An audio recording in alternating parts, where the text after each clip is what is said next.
Hi, Perry. How are you? Welcome in. Dragoda, Dalikita, welcome in. Picking Poppies, great name. Good morning, Nietzsche. How are you? Welcome in. Dave, welcome in. Gotta boop a bunch of people. How is everyone doing? Canadian Witch, how are you doing? Welcome in. Nietzsche. There we go. Good morning. Thank you.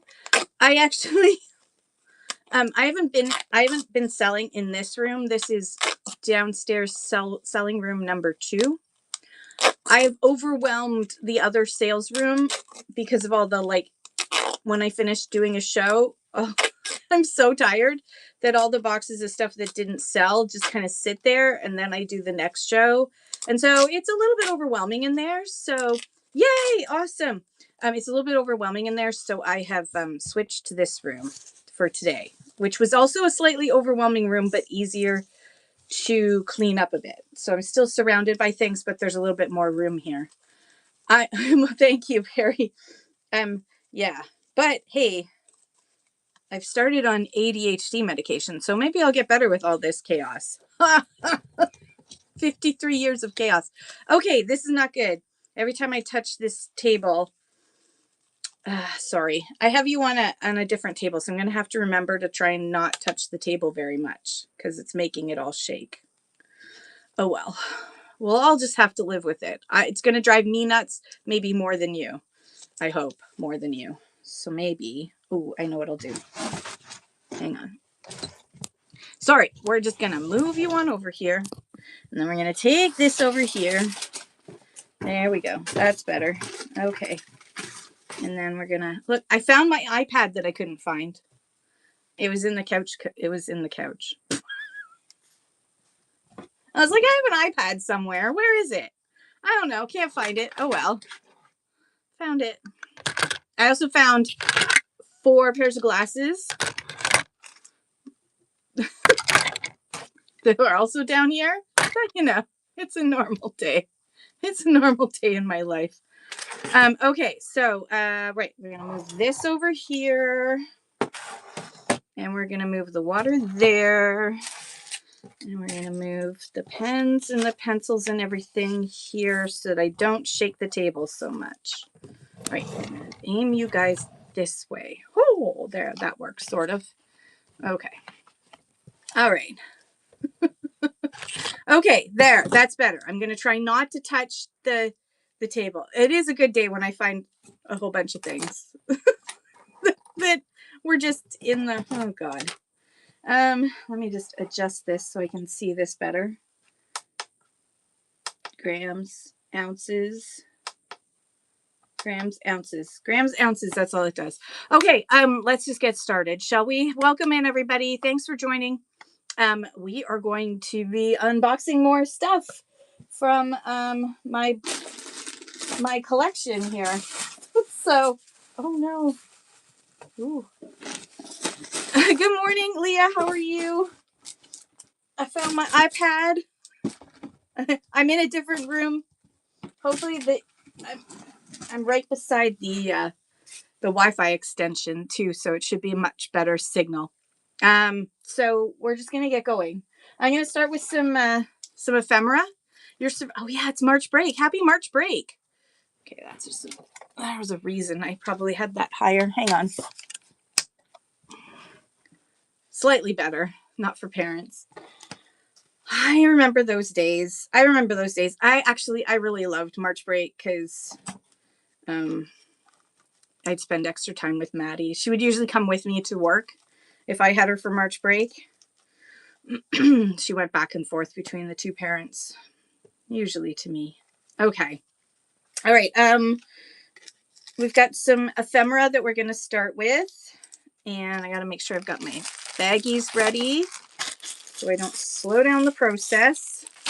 I'm going to try and not touch this table here at all. I missed so much, and then March. They missed so much school, and then March break is here. Doesn't it work out that way? All right, so I'm going to just do some postcards to start with. This one is a wooden postcard, which I think is really cool. It's a wooden postcard, and it says, It's a souvenir for Coburg, Ontario. It says the teddy bear sleeps in his little bear skin and sleeps very well, as I'm told. Last night I slept in my little bear skin and caught a hell of a cold. And then there's the back of it. It looks like some pencil mark there. And let me see, I saw an issue. Oh, right there in the corner, there's some missing. Hi, Crystal Darlings. Welcome in, everybody. I should boop this up so I can see everybody. 1.5 weeks till break for us. Oh, why is it different in different areas? Is it because it'll be springier, or is it to avoid Ontario people going down south to like Florida back in the day when we used to do that? I assume we don't do that as much anymore. I don't know why I was about to weigh this. All right, so we're gonna run that for $2, 10 seconds for this really cute souvenir of Coburg, Ontario, Canada.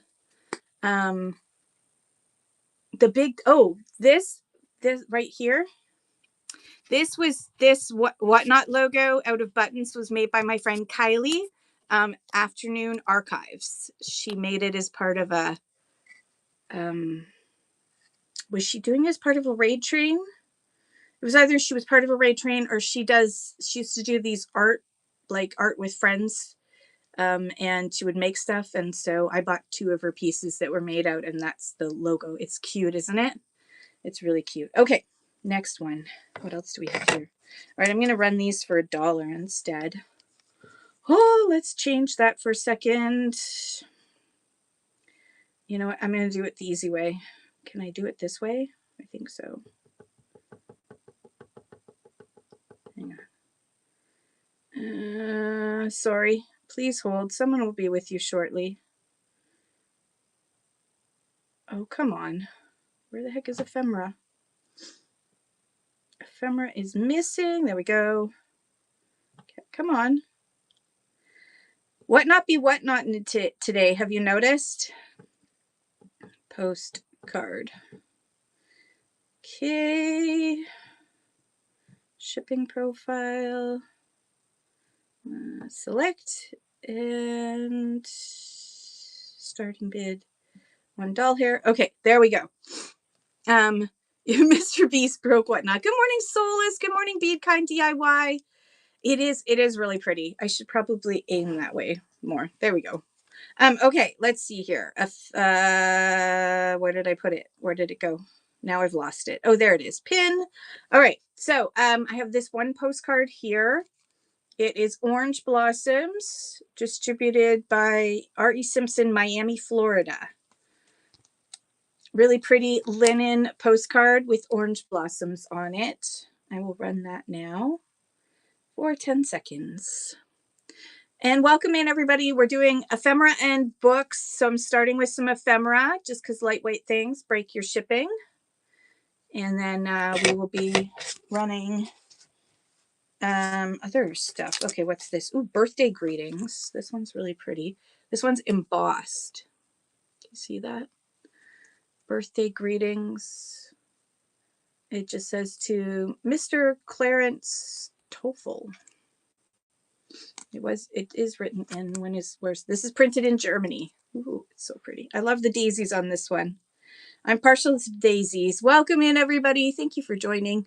Good morning, Rodney. How are you doing today?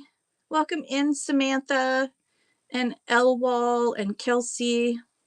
Welcome in. All right. I'm going to pick a couple more postcards, and then we will come back to postcards later if anyone's interested. You can shout out, give me some postcards. This one is, where was this printed? Doesn't say. Another embossed one. This one's really pretty. And as you can see on the back, it has been written, but no stamp. There was a stamp. The stamp has been taken off. It's warm out. It is, I don't know if it's warm out today here. It's not. I should say that. Yeah, it's not warm out today. It's definitely not warm out today here. Because I remember I did go outside to put some bird seed in the bird feeder. And it was crunchy under my feet. We got about this much snow. totally survivable. We'll totally live. Somehow, some way we will endure. Did I turn on the overhead lights? I didn't. Hang on one second. I got to turn on the overhead lights. This feels really dark in here. I know I got the light on me, but it feels dark. Okay, that didn't make much of a difference at all, did it? And I just realized I've got this door open. There. Okay. Sorry, everyone. -4. Oh, -4. That does sound warm for Winnipeg. Oh, okay. Leah, this dry mouth thing is annoying.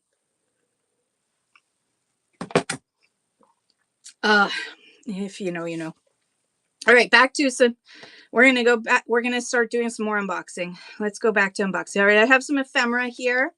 This is a This is actually plans for building this really cool 3-tier vegetable storage unit for your onions and your taters and stuff. Lots of water or sugar-free gum. Good to know. I do have some stuff that I had for another drug that I was on that's like a spray in your mouth. Vintage ornaments. Okay, Perry, like what do you want, the vintage glass kind? Because I got lots of those. Or just vintage ornaments in general. Okay. Yeah. My booth turned into Christmas at the market, so yeah, I have lots of those.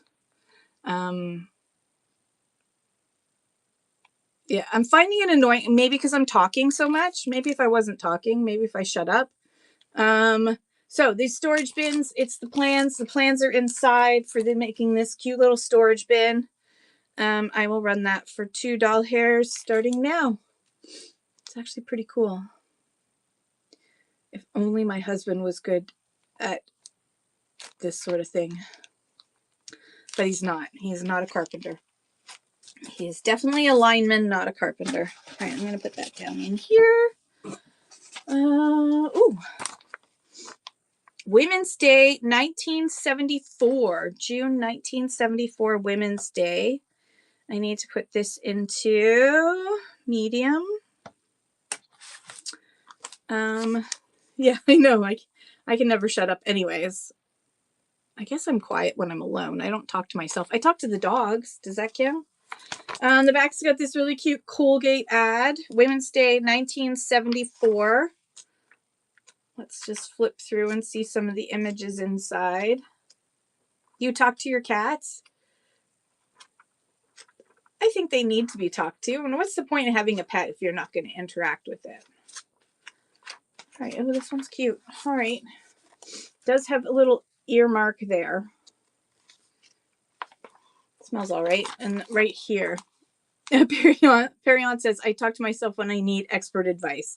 I get that. I understand that one. All right. I'm going to run this for just $2. Hopefully it was 10 seconds. Yes. Thank God. I just realized I didn't look. 10 seconds for the 1974 Women's Day. All right. What else do we have? Ooh, the Bobbsey twins at the seashore. Look how cute this cover is. It does have some condition issues. When was this published? Oh, look, somebody put their little, you could probably steam that. Well, not steam, but heat that off. MCMLIV. So 1954. Bobbsey twins at the seashore.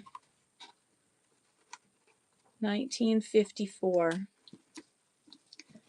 Not in perfect condition, but quite cute. Thanks for the hearts. All right, gonna run Bobbsey twins at the seashore now for 10 seconds. $3 for Bobbsey twins at the seashore. Thank you, Dave from Alberta. I appreciate you.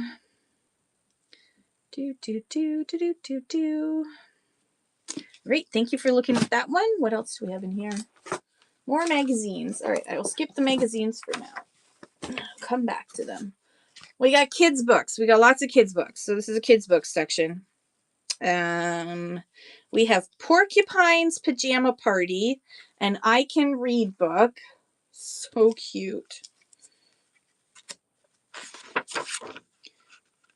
written in 1988. And look at the graphics inside. Look at these cute graphics. Porcupine Spin. Oh, never mind. It's got a rip. You won't be able to find out the ending, so never mind. That goes over there. You won't be able to find out the ending. This one is not in the greatest condition, so I'm just going to run it for $1, but it is called Summer Bummer by Anne Martin. And it was written in 1983. So I will run that one as a small book for just $1 because it does have condition issues. But if you've got kids that like to read and they beat up books anyways, then this is a guilt-free way to give them a book that they can beat up to their heart's content. All right, thank you for looking at that. Ooh, Rebecca of Sunnybrook Farm, an Apple Classics. Rebecca of Sunnybrook Farm. Sarah did own it. The Scholastic edition from 1988. First Scholastic printing, 1988. This will be small as well. We will run that now. Rebecca of Sunnybrook Farm. It's kind of like a Little House on the Prairie meets Anne of Green Gables, to be honest. That goes in here. Ooh, A Life of Grace. What's this about? In this story, A Life of Grace, children will learn about brain injury and its consequences, how to interact with friends who sustain such a traumatic injury, and the importance of and reasoning behind protecting their head whenever possible. Huh. That's nice. Gillian King signed it. Oh, it's signed by the author. I realized that Gillian King. So the author signed it. Signed by the author, 2009. A Life of Grace, all about traumatic brain injury and teaching children how to be compassionate about their friends who have traumatic brain injury. I love that. That's very sweet. Yeah, that other one is a cliffhanger, isn't it? Yep, I'm gonna be drinking so much water. I'm gonna be peeing for the rest of my life. Okay. Ooh, The Babysitters Club, number 41. Let's see. Mary Ann versus Logan. The babysitters thought Mary Ann and Logan would be together forever, but I guess not. Oh dear. The Babysitters Club, 1991. Babysitters Club, 1991. Run that now for 10 seconds. Babysitters Club, 1991.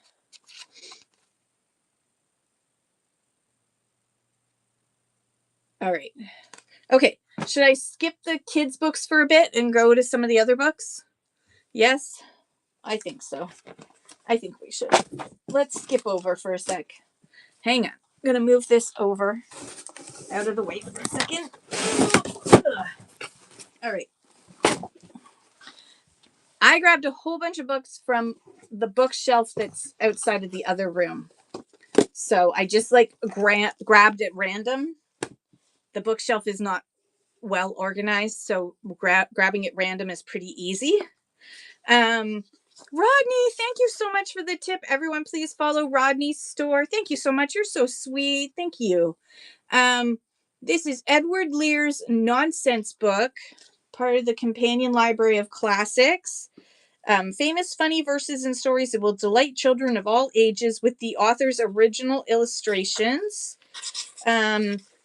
1967. That's actually in really good condition inside. Edward Lear's nonsense book. All right, shall we read a piece from it? Let's see.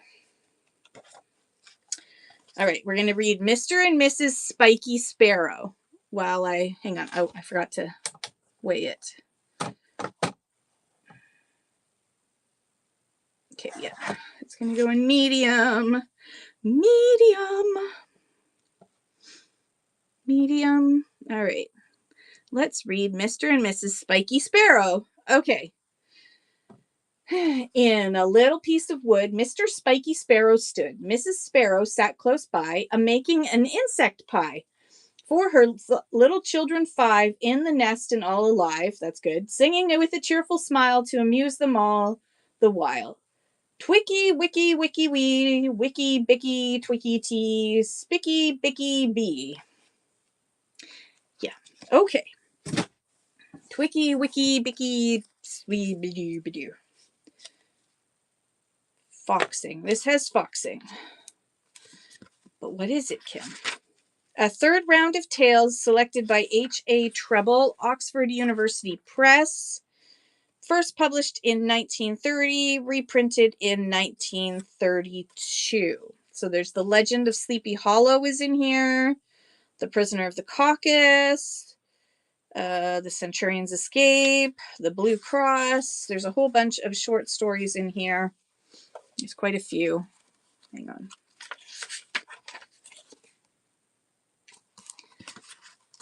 All right. Yeah, and there's foxing. You can see the foxing on it. A nice little short story book.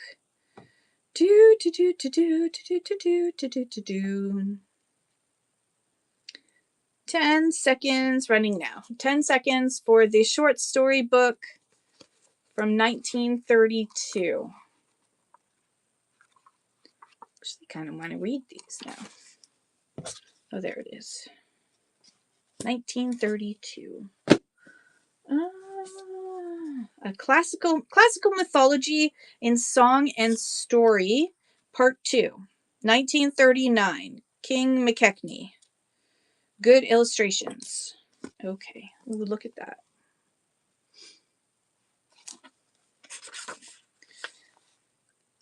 Classical mythology in song and story, part 2. Clark Literature Series. It was used as a school book, it looks like, so it's got underlining in it and notes on the side in pencil. So, yeah, cool little mythology book. Mythology book. I'm going to run that now for 10 seconds. Classical mythology, 1939. Yuri, thank you for looking at that. What's up next? Oh, this one. Politically Correct Bedtime Stories, a modern tale for our life and times. I remember when this came out because I got one 1994. I bought one of these for my daughter to read stories to as a joke. It's yeah, so it's like let's see, which is the first story? Little Red Riding Hood. There once was a young person named Little Red Riding Hood who lived with her mother on the edge of a large wood. One day her mother asked her to take a basket of fresh fruit and mineral water to her grandmother's house, not because this was women's work, mind you, but because the deed was generous and helped engender a feeling of community. Furthermore, her grandmother was not sick, but rather was in full physical and mental health and was fully capable of taking care of herself as a mature adult. So, politically correct bedtime stories. It looks like it's never been cracked open except for me just reading it. Running that now. You just got your package. Yay.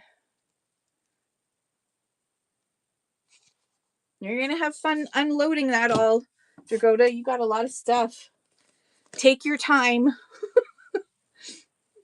The Destroyer, number 54 by Warren Murphy. Last drop. A heady brew of unknown origin is keeping scores of straight-laced Americans stoned out of their minds. It's called Trump Derangement Syndrome.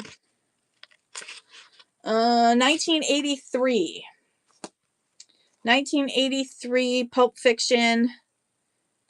Running now. It is enough to give a drug pusher nightmares. Thousands upon thousands of sober citizens are suddenly turning on and dropping out for free, and the illicit narcotics business is ground to a halt.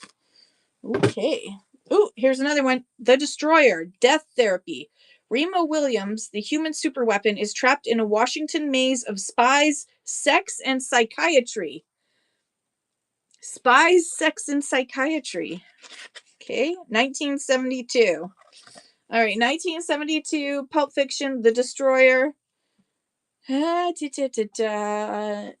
not a bet at great odds, rather a 357 Magnum bullet, a high-powered projectile, beautifully designed to do a specific job very efficiently. Blam, another shot. Okie dokie.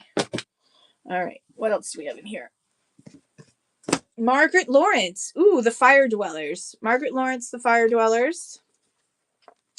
This one looks like some of the pages loose or just poorly cut?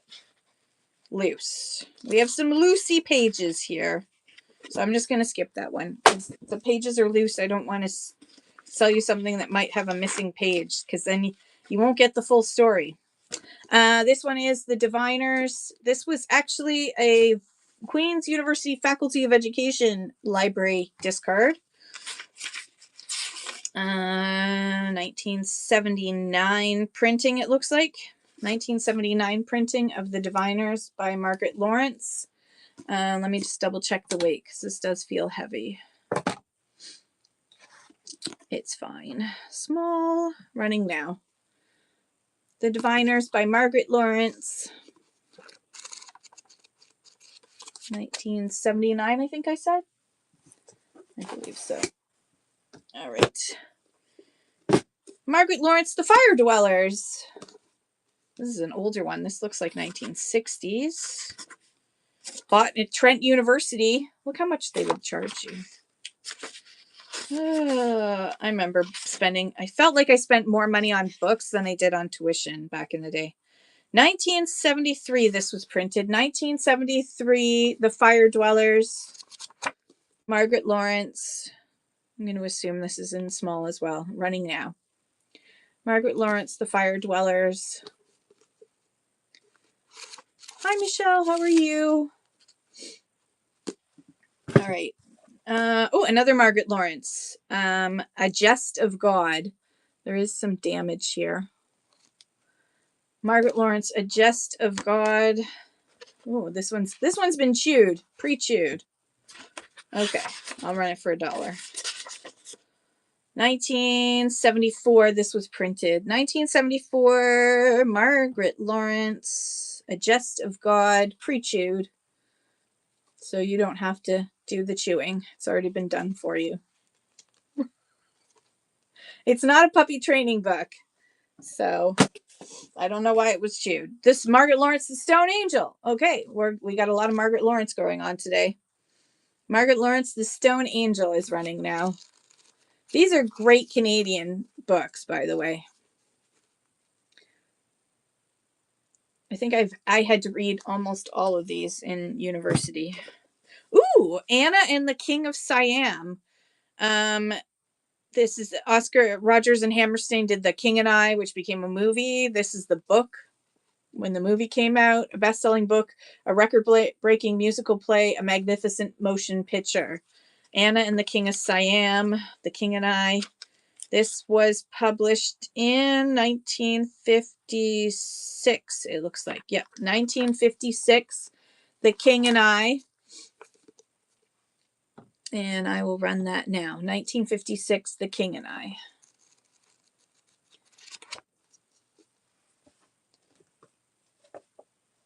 Welcome in, everybody. We're unboxing today.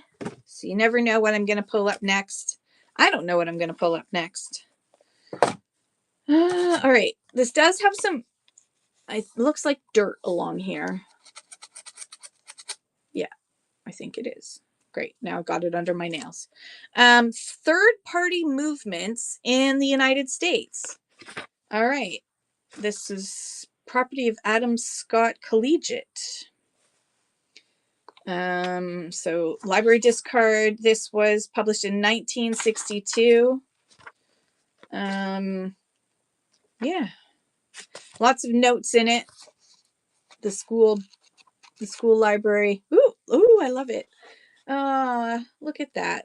Third-party movements in the United States. Maybe this is going to be the start of third-party movements in the United States.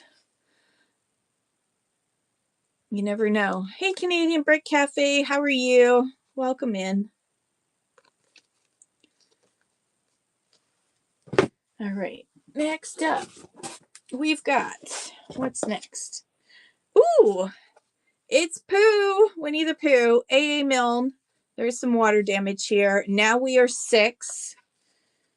Look at the inside frontispiece.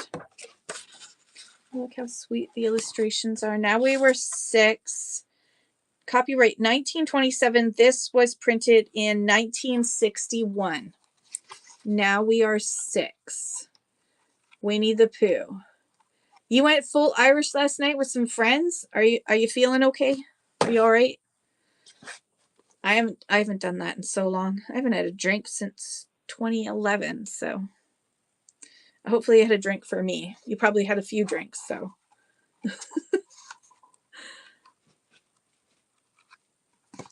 I miss having Guinness. I tried in England. They have alcohol-free Guinness. It's not the same. All right, there's some little bit of color damage here. This one is the house at Pooh Corner. Another Winnie the Pooh. The house at Pooh Corner.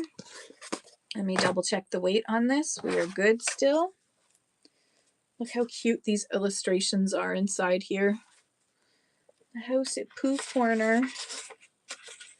And look how sweet. I love the illustrations in Winnie the Pooh. 1928. This is 1962. Morning, Donna. How are you? So 1962, The House at Pooh Corner with illustrations, Winnie the Pooh. Gonna run that now for just $2. That is running now. Winnie the Pooh, Winnie the Pooh. Tubby little cubby all stuffed with fluff. It's Winnie the Pooh, Winnie the Pooh. Willy-nilly silly old bear. Ooh. Goldsmith's Deserted Village, etc. This one looks fairly old. All right, does have some spine damage to the binding. Or damage to the binding, I should say, not spine damage. Look how pretty that little illustration is. 1913. 1913. This printing, originally copyright 1905. The Deserted Village, 1913. It looks like it's I don't know. I don't know what it's about. It looks like there's a bunch of verses in here, but then there's also, yeah. Oh, so it seems like it's thank you, Ronnie. All right, I love this cover though. I'm big into this cover. Let me just double check the weight. Yeah, we are good. Just on the edge, but we're good. 10 seconds running now. The Deserted Village, etc. 1913, I think I said. Yeah, 1913. All right. What? Ooh, Letter to a Friend. Letter to a Friend. Hi, HJC. Let's see. There's without its jacket. Letter to a Friend, written in 1928. The Ruins of Sela. Good morning, HJC. 1928. This little book is dedicated to my wife, my mother, and all other women who reading it may understand. Okay. I don't know what you mean by that, but okay. All right. Letter to a Friend. Gonna run that one for 10 seconds. Letter to a Friend. No, that goes with something else. Doo-doo-doo. Thank you for looking at that one. Oh, Echo of Love. Poems by Clint Hall. This will go in ephemera. It does have some staining on it. Echo of Love. Copyright 1976 by Clinton Graham Hall. Published by OBS Enterprises. And there's his address. If anyone, I'm sure he's not there anymore. 1850 Bloor Street East, apartment 708, Mississauga. I assume this is a self-publishing gig.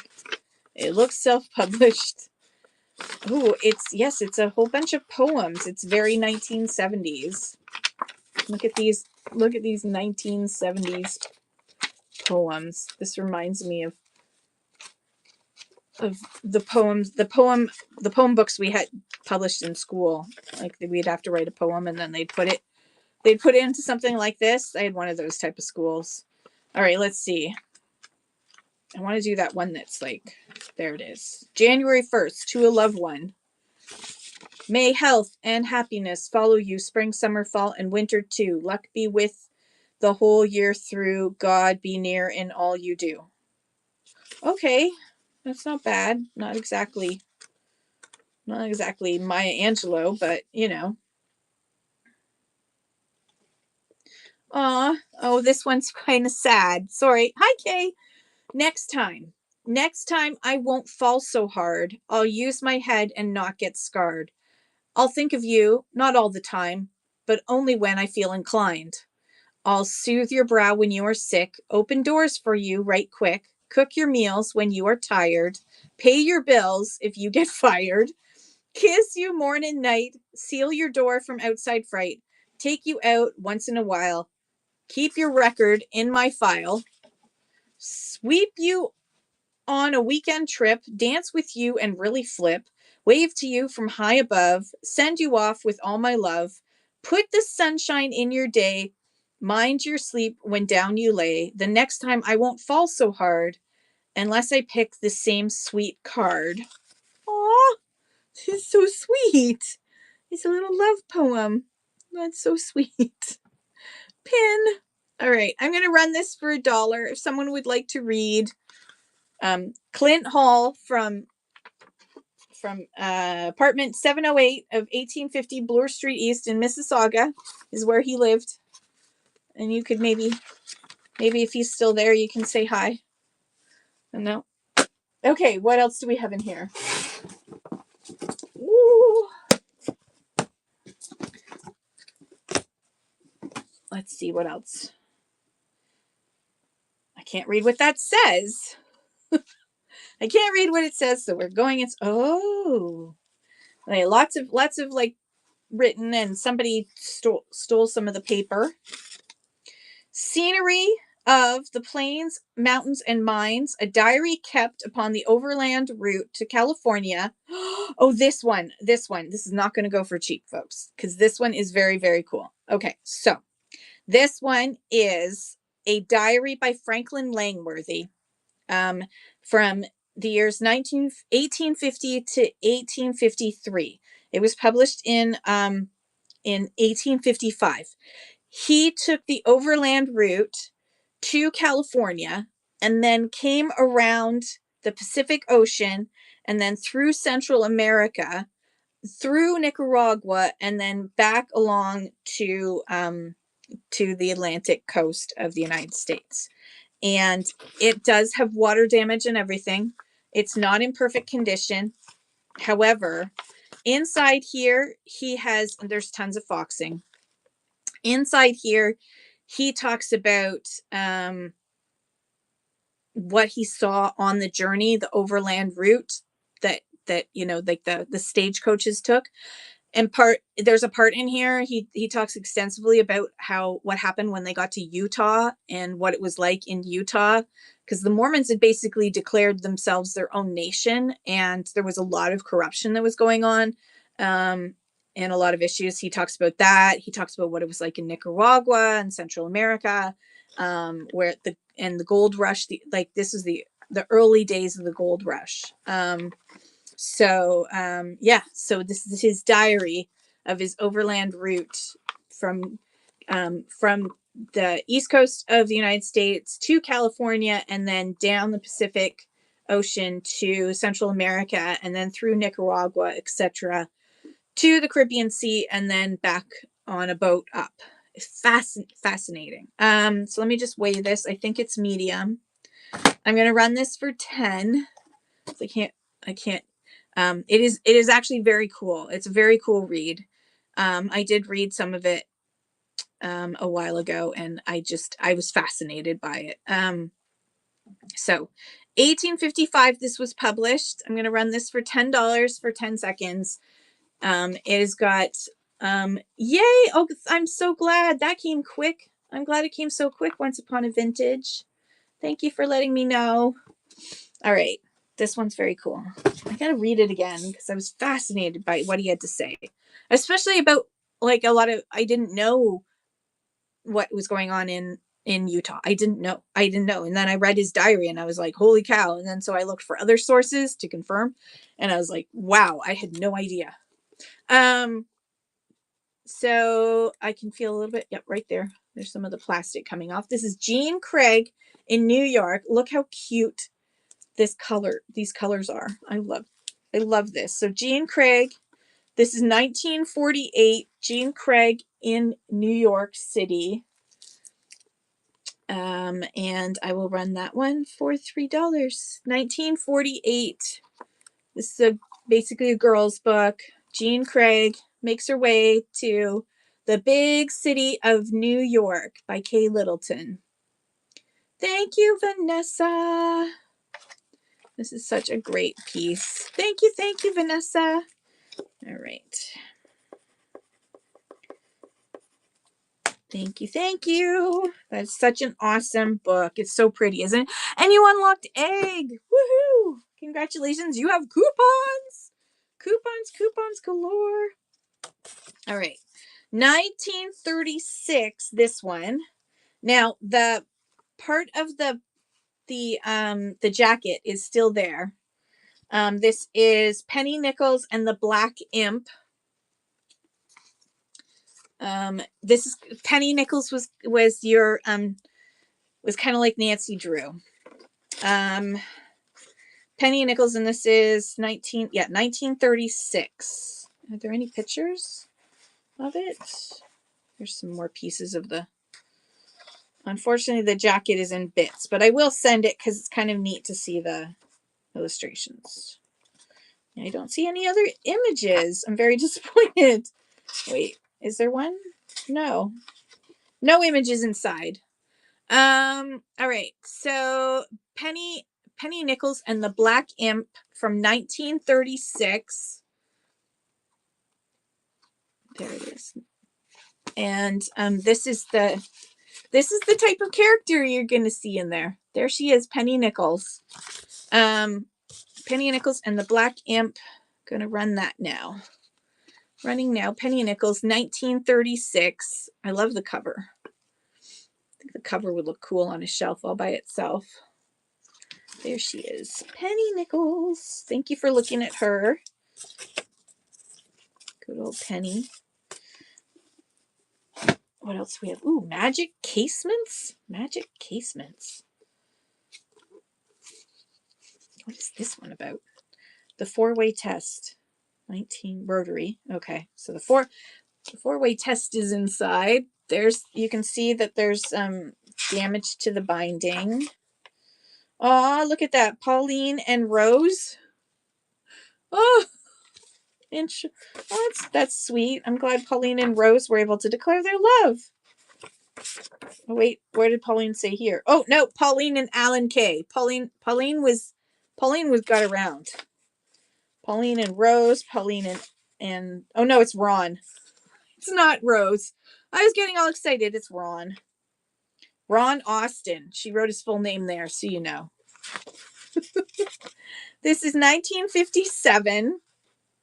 It looks like it is a school. Yeah, it's a school poems book from 1957. It's got the cremation of Sam McGee.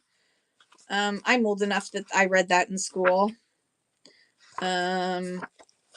So a school, looks like high school. You can see this is seen better days, but it's still cute. I'm going to run this for just $1 in case somebody wants it.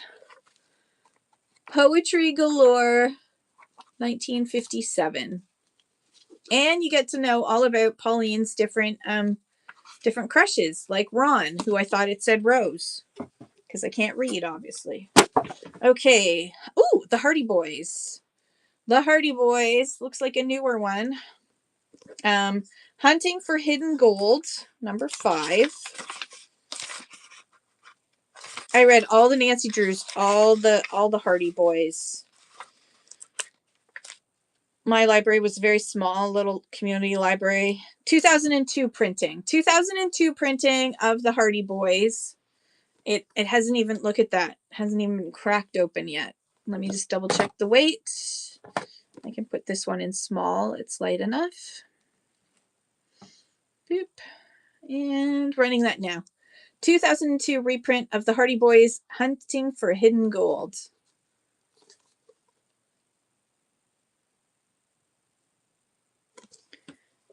Let's see. Ooh, the Prince of the House of David.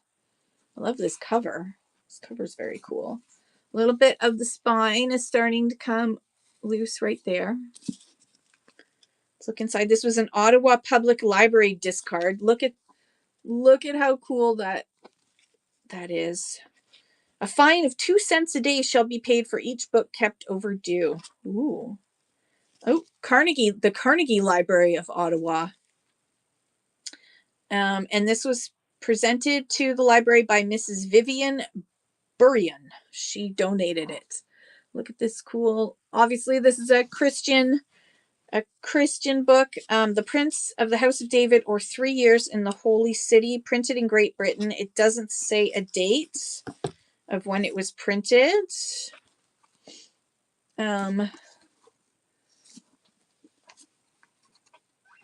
Yeah. So I assume close to turn of the century. Not this century, last century. Hi, Melody. This is going to go in medium. And we'll run that one now. The Prince of the House of David.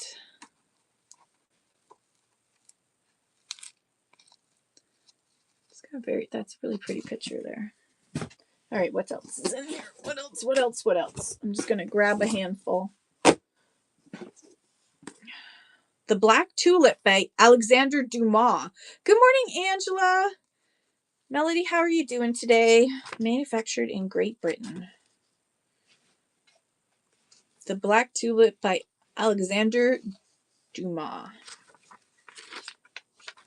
And this one doesn't have a date either. Looking in the back, London and Glasgow, Collins Clear Type Press. Yeah, it doesn't say when. It does not say when, but look how pretty that is. And it's a soft cover. It's in pretty good condition. All right, Alexander Dumas. Put that in small. Pin. And let's see. This front part is pretty to look at. The Black Tulip. The Black Tulip is going to run now for 10 seconds for $2. The Black Tulip by Alexander Dumas. This is a Collins Clear Type Press printing. All right, thank you for looking at that one. Ooh, Ontario Reader's second book. Ooh, and the third book. Well, we'll go with the second book first. School book, old school book, Ontario Reader's book, second book. This is an exact facsimile of the second book, which was authorized for use in Ontario schools from 1923 to 1937, sold by T. Eaton Company. So you would buy this from the T. Eaton Company catalog. Your parents would. And this is a reprint from 1973 of the Ontario Readers. Yeah, no worries, Dragoda. There's always another day. Good morning, Jen. How are you? Welcome in, everybody. We're unboxing books this morning. We're having some fun. This is the third book. Also looks like this is a reprint from 1971. It's interesting. Cole's Canadiana collection. I didn't know they had a collection. This one's got, there's a lot of really cool illustrations in here, actually. Okay, so this one is a medium. Medium, medium, medium. We'll run that one for $2. Running now. Good morning, PB&J. How are you? PB&J, that thing that I canceled, I found it, so it's coming to you. After all that. Ooh. All right. This is not going to go for cheap. This is 1945. Odell's new electric Odell's new electric dictionary, new science dictionary, electric dictionary from Odell's from 1945. There's Thomas Alva Edison, 1945 electric dictionary from Odell's, and it's in really good condition. I normally have 20 on this, but today I will run it for 9 because I can. Odell's new electric dictionary from 1945. All right, back you go in the box. What else do we have? How do you do? I'm Shelly. Okay, still has a sticker on it. Hey, I Spy Collectible, how are you? How do you do? I'm Shelly. How do you do? There's the cover. That's what the cover looks like under the jacket. Oh, and here's the setting for, there's the setting for it. Now there is Afterglow Ridge and Afterglow Bay. I don't think it's one of those kind of books. I think not. 12-year-old, no, definitely not. Shelley, an orphan, wanted the Jeremys to like her. She wanted to be part of the Jeremy family, even as an adopted daughter, for then she would have a real honest-to-goodness home with a family all her own. Aww. It's all about Orphan Shelley, I guess. All right, Orphan Shelley needs a new home. Let's run her for $2. Orphan Shelley. I know, they made a map so that you knew all about what was going on in the book. It's very cool. How do you do? I'm Shelley. All right, what else do we have? Ooh, Fairy Tales of England, 1960 full color. Fairy Tales of England. Let's look inside. Look at that. Oh, this is really nice. Child Roland.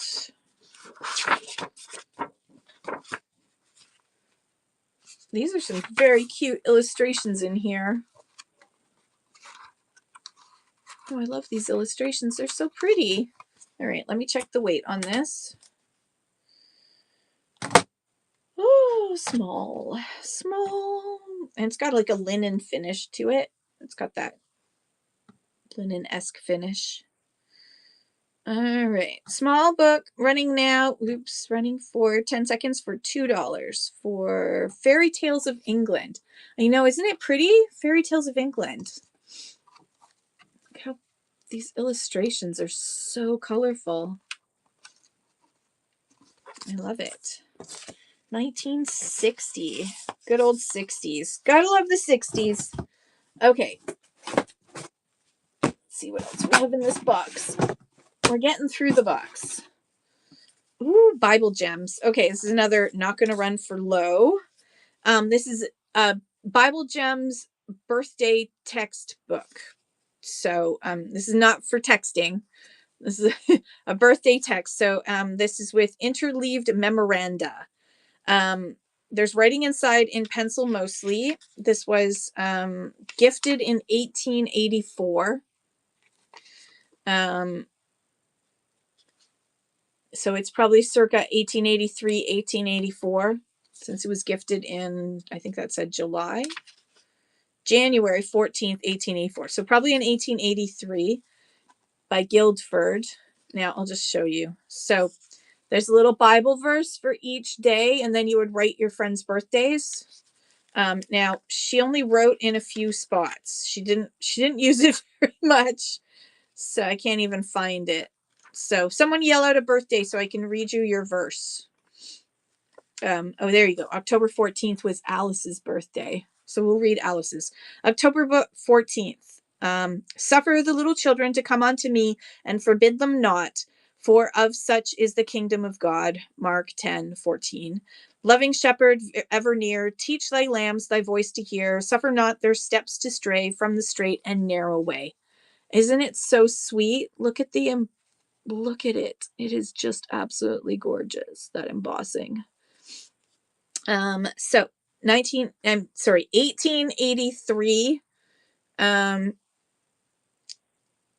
1883. It's going to be small, but I need to put the price up. Normally I have this at 25. Today I'll do it for $11 for this very sweet Bible Gems 1883 birthday textbook. It is such a cool book, isn't it? It's so sweet. All right, down in there you go. Let's see what else is in here. Mark Twain, The Mysterious Stranger and Other Stories. The Mysterious Stranger is that rarity in the work of Mark Twain, a novelette in which the author turns his sardonic, freewheeling wit to the problem of eternal evil in a distant time and place. So another piece of satire. Mark Twain loved to satire, especially political and religious satire. This is 1980. This was printed in 1980. Mark Twain. If you haven't read Mark Twain, Letters from the Earth, well, I mean, if you are religious and easily offended, then don't. But otherwise, Mark Twain, Letters from the Earth is quite a lovely piece of satire. Ooh, The Story of the Human Body, a reader in hygiene. Ooh, a school hygiene book about your body. When was this written? There's Full of Life and Energy. There they are at summer camp. A reader for pupils in Form 3 of the public schools, revised edition, printed in Great Britain, but does not have a date. How rude. It does not have a date.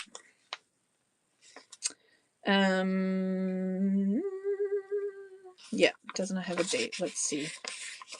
There's General Wolfe, the hero of Quebec. I'm not sure why he's part of this. Look at these awesome pictures inside. Alcohol, food and drink, the build of the body, growth, fresh air, that's important. Digestion, the teeth, the skin, the blood, the circulation, infection, breathing, that's important, speech, the nervous system. Do we get to it? The nervous system, self-control, the eye, the ear, exercise, clothing, common accidents. Look at all the illustrations in here. Of course, every page I flip to doesn't have the illustrations I'm talking about. There we go. There's nurses with babies and the fresh air and teeth. There's all kinds of really cool illustrations in here. All right, so The Story of the Human Body, date unknown, for Form 3 school book in Ontario. The Story of the Human Body. With all these cool, there's like some really pretty paintings in here, watercolors, and then also all the illustrations. All right, no worries. Next up. Oh, spicy books. Are there some of these? How many of these are there? There's at least 2. Okay, these are from the Naiad Press. This is vintage lesbian fiction. So vintage lesbian fiction. This one is coming apart. Murder at the Nightwood Bar by Catherine Forrest, 1987. 1987. So Dory Quillen, 19 years old, her white blonde hair ruffled by the gentle breezes of a June evening, lies dead in the parking lot of a lesbian bar. Her bewildered silver blue eyes stare beseechingly into the mind and soul of a woman who kneels beside her, LAPD homicide detective Kate Delafield. Who killed her and why? Good question. All right, gonna run that one now. This is vintage. If you're a books reseller, LGBTQ, vintage LGBTQ sells well. 1987. All right, and then we also have Karen Kalamaker. This is also from the Naiad Press, which was an independent publishers because other publishers would not print LGBTQ fiction. So the Naiad Press was created so that authors like Karen and Catherine could publish their work. This one is In Every Port. This sexy page turner of a novel offers wonderful entertainment. It will take you back to 1978 and all of its tumultuous events. It will give you a contemporary and ultimately thought-provoking look at the times of Harvey Milk and his legacy to us all. Ooh. Plus, it's sexy. On top of that, 1989, written in 1989, In Every Port, LGBTQ. I'll run this for 2. LGBTQ fiction in every port. All right, no worries. What else do we have here? A daily use English Chinese dictionary. Ooh. 1957. 1957. So after the revolution, which was 51, if I remember correctly. This is an English Chinese dictionary. How cool is that?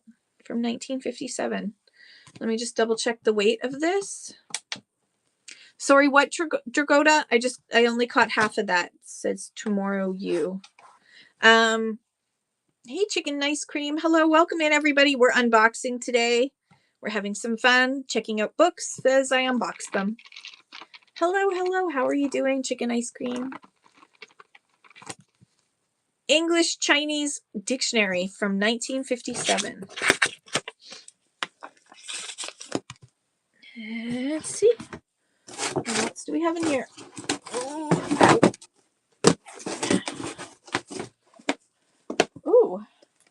Room for Love. This is from Bella Books, which was another LGBTQ independent publisher. Yeah, no worries, Dragoda. Just if you want to make a list and then just send me a message. That way I can pull them out before I push all of this stuff way out of the way. Then I'll be able to pull them for you. Perfect. Thank you. All right. So Room for Love by Frankie Jones. When sexy Texas rancher Beth Harmon, this is LGBTQ, this is lesbian fiction. Beth Harmon hires strong, tan, and ruggedly handsome Joe Merrick to build a room into her remote cabin. They both know there's trouble ahead. I'll just leave it at that. Room for Love by Frankie J. Jones, 2001.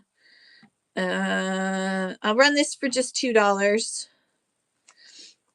Not that I don't think that it has great value. Room for Love, spicy, sexy, lesbian love stories, not lesbian fiction, independent publishers.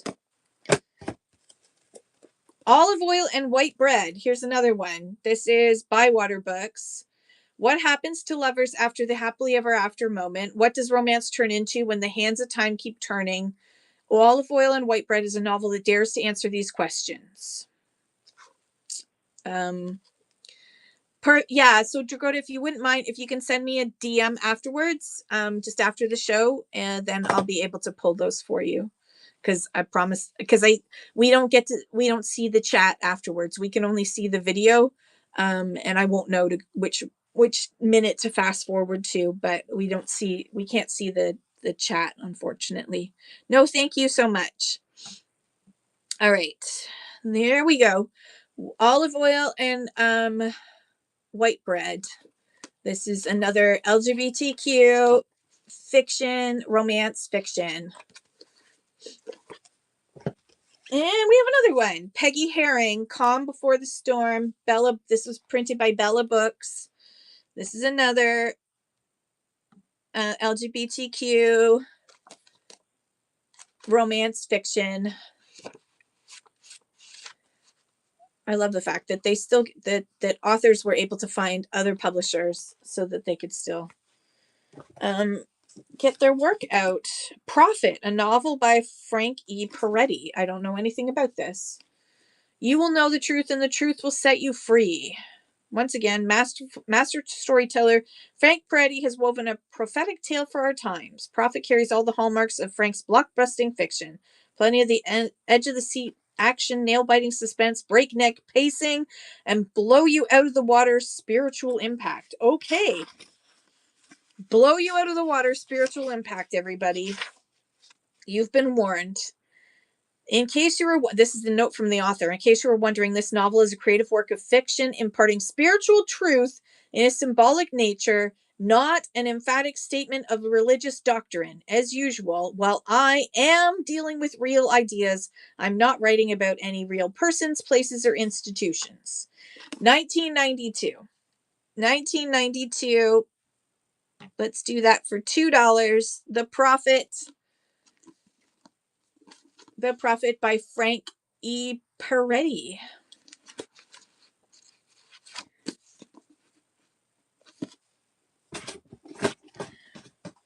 No real person, place, or thing was. Ooh, The 10th Man by Graham Greene. There he is, looking very serious. Graham Greene. Let's look at your cover without the jacket. Ooh, that's fresh and pretty. Graham Greene's The 10th Man is one of his most startling and unexpected major novels. Set in wartime occupied France, it about a man who buys his life in a moment of fear. Ooh. 1985, it looks like this was printed. Graham Greene. Gonna run that one now. Graham Greene, The 10th Man. I think this became a movie. I feel like it did. Maybe I'm wrong. Everything becomes a movie at some point, doesn't it? The Faces of Justice by Sybil Bedford. In Sybil Bedford's new book are mingled the compassionate brilliance of her novel, the blah, blah, blah, a man accused of murder, a man accused of stealing cheeses, a couple seeking divorce, the prostitutes picked up for soliciting, the heiress contesting. What? Okie dokie. This is a discard. It does sound familiar, doesn't it? I feel like it is. 1961. 1961. The Faces of Justice by Sybil Bedford. Let's run that for $2 as well, because I've never heard of her. Sorry, Sybil.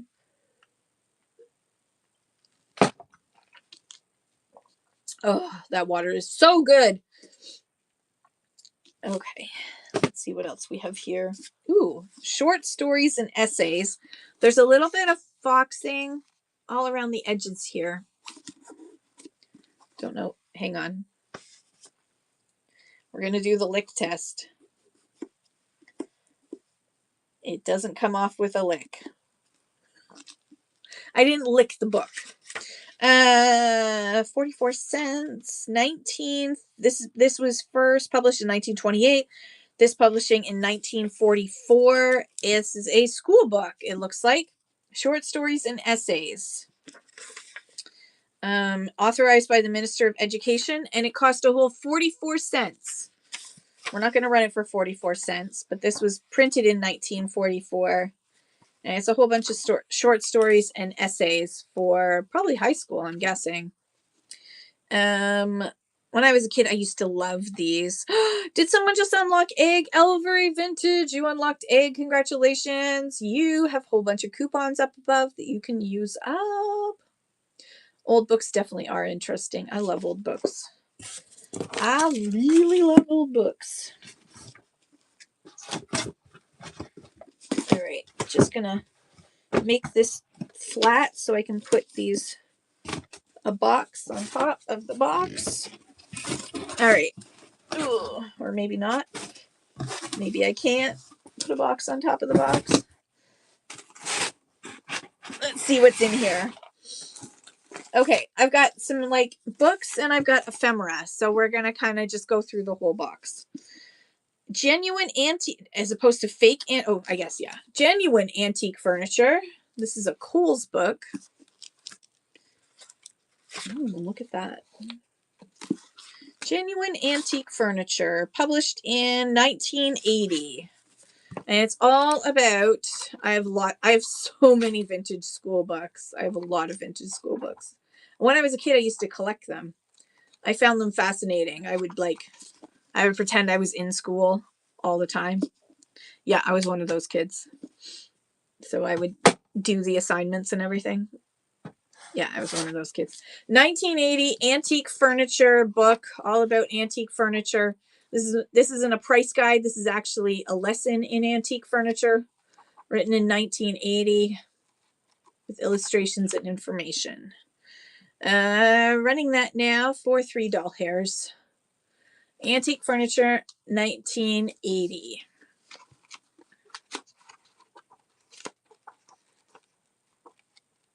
All right, thanks for looking at that one. Let's see what else we have here. Like Measles, It's Catching, published by the Girl Guides of Canada. Still has a sticker on it. By Anne Gloyn. Dedicated to all the intrepid girls of yesterday, today, and tomorrow, etc., etc. Doesn't say when it was published. It looks kind of 70s. 1974.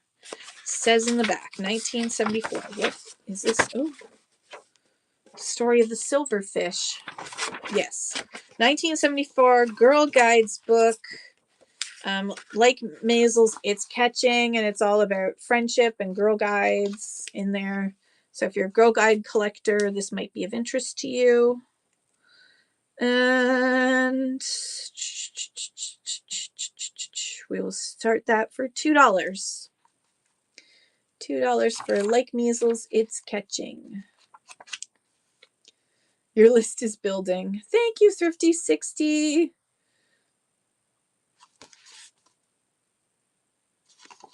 $19.74.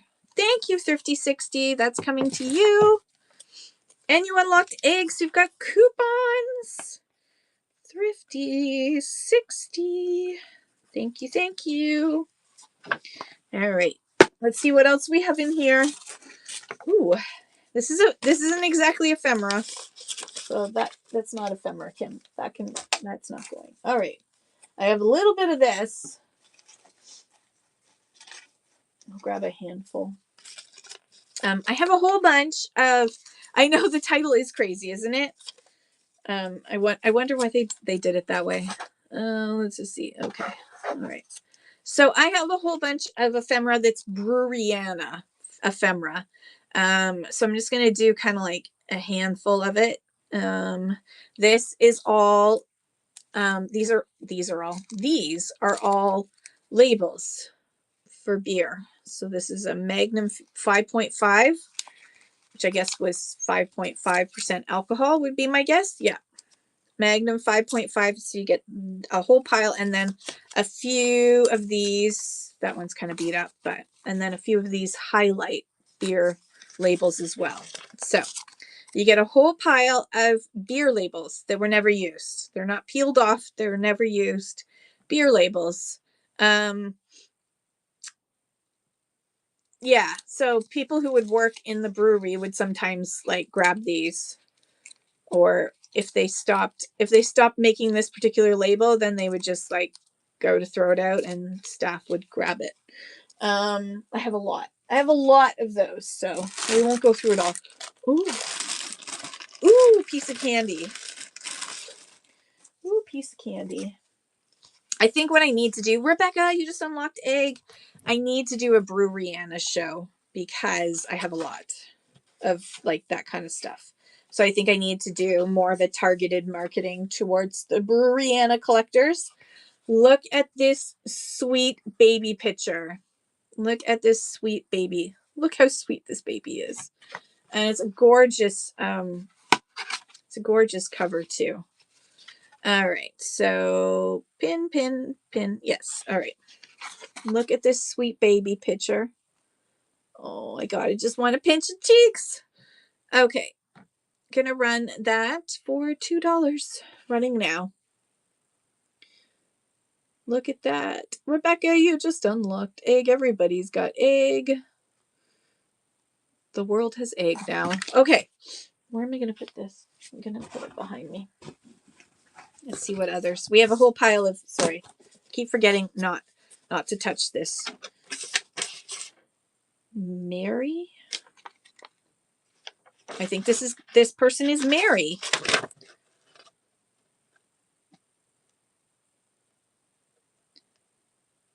Oh, and there's a little piece of paper with like a little note because somebody, dear Mr. Cox, this is to acknowledge and thank you for your recent letter advising us it is your intention to retire from your employment with the Department of Social and Family Services in June 1968. This has this note that says that this is Mary Coffee. I don't know. Mary. There she is. There she is. Or Cox. Oh, that makes sense. Cox. Mary Cox. Because this is dear Mr. Cox. So this is Mrs. Cox. This is Mary Cox. Good old Mary Cox with her husband's retirement acknowledgement letter from his insurance company, it looks like. The contracts you hold with this company are loss of income plans and may only be carried by anyone who is regularly and gainfully employed. That makes sense. I assume it's his wife. Yeah, I'm assuming it's his wife.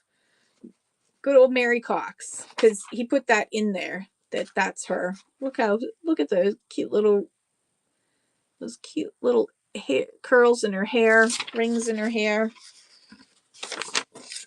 Wonder if he had that on his desk at work. Wouldn't that be so sweet? All right, what else do we have in here? Oh, unfortunately, nobody wrote on the back of these, so we don't know who these people are. But look how sweet they are. There's the cover. Oh, the cover's pretty cool. Look how sweet they are. So sweet. All right, I'm gonna run this couple now. $1 for each person. $2 for the photo. The old photo. It is a painful last name, isn't it? It's a little awkward, but I guess it's memorable. Oh, I love these. I love these because they turn into stands. So the cover becomes a stand, which it was used as. And you could also do it. So this lovely lady, what does that say? Kingston, Ontario. So and you can actually, can you see the silver? So they actually had to use a silver solution when they did the printing. So you can actually see the silver in her hair from the printing. But look how pretty she is. This was from Kingston, Ontario. This picture was taken in Kingston, Ontario. I'm just going to run these for $1. $1. We're going to do $1 on these photos from now on because I feel like it. She's so pretty. All right, let me undo that. Fold her back up again. Down you go, honey. There we go. Who else do we have? It's like a blind date. You never know who you're going to get. That's what I should do. I can't remember who used to do it, but one of the ephemera sellers in the States used to do blind date. And so she would put the pictures down, photo down. So you couldn't see who you were buying. You could only see the back of the cabinet card.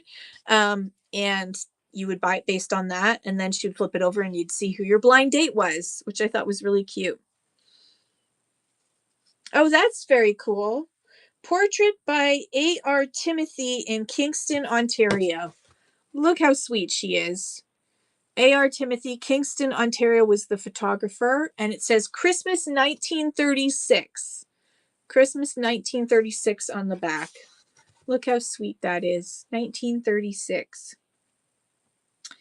I'll run that for $2. $2. typewriter textbook. Oh, I love that. I remember my learn to type textbook was similar to that. Because my father wanted to make sure I could type fast.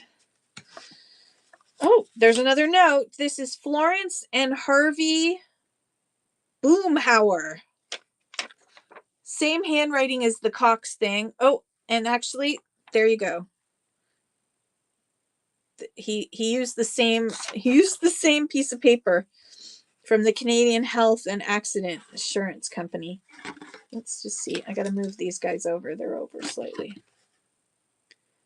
Hollywood Studio, it says. It's from the 1960s. That's cool. So there's, oh, okay. There was a plastic. I'm just going to hold them up. There was a piece of plastic that was covering it, but it was making it hard to see. And now it's fallen off anyway. So you can see there's a little bit of light damage. So this couple, according to this note, are Florence and Harvey Boomhauer. So you can have Florence and Harvey Boomhauer to yourself. You could make up stories about them and amaze. You could say these are your great grandparents, Harvey and Florence Boomhauer, and that you're part of the Boomhauer fortune. You could, I don't know, you could say whatever you want about it. Once the picture's yours, come up with all kinds of interesting things.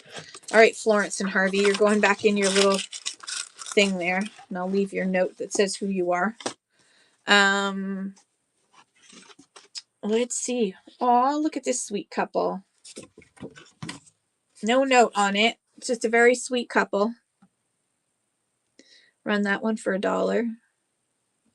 Look how happy they are. It looks like they're on vacation. Looks like one of those rental cottages.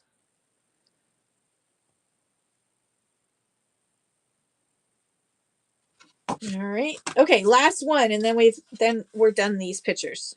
Honest. Oh my. Well, this is Golda Van Cleef.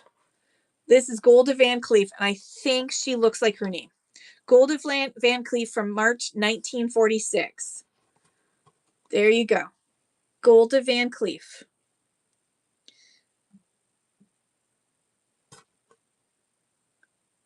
Oh, that's so cool, Dragoda. This is Golda. Does anyone know Golda Van Cleef's family? Because this is from 1946. Oh, Rebecca's Relic says, I had a bed and breakfast and I made a gallery wall with a bunch of these. I love that idea. That's so brilliant. Did you put a note under it that said, guests who have passed on, guests who were murdered here? Everyone thought they were my family. I would be so subversive. It would be like, this is the ghost that's in your room. I'd freak people out. Everyone would leave. Less cleanup to do. They just leave. All right. Okay, there's a little pack of these cute little, there's 2 of these packs, 3 of these packs. All right, so I'm just going to open up one and show it, and then I'll run as unopened. So these are they're little envelopes. They're cute little envelopes. Be perfect for junk journaling. Or you could even write notes, and you can mail these. Even though they're small, you can actually mail them this small. So there's a whole bunch. How many of them are there? 1, 2, 3, 4, 5, 6, 7, 8, 9, 10, 11, 12. So there are 12 envelopes, 12 of these envelopes. And I'm going to run them at $1 each. So you get 12 envelopes in total in a pack for $1. You have family photos from 1950 to 2000, 13 photo boxes of photos to scan and sort. Wow. Yeah, I've got stuff. 13 with ADHD. Thank you so much, Leah. That's coming to you. Yeah. Put that in there. All right. I will run again in case anyone else is interested. I can't hit run next.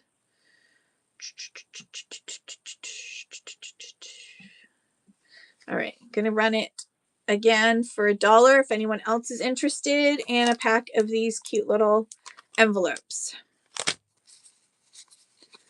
It's a whole bunch of assorted cute little envelopes. All right, no worries. Thank you so much for looking at that.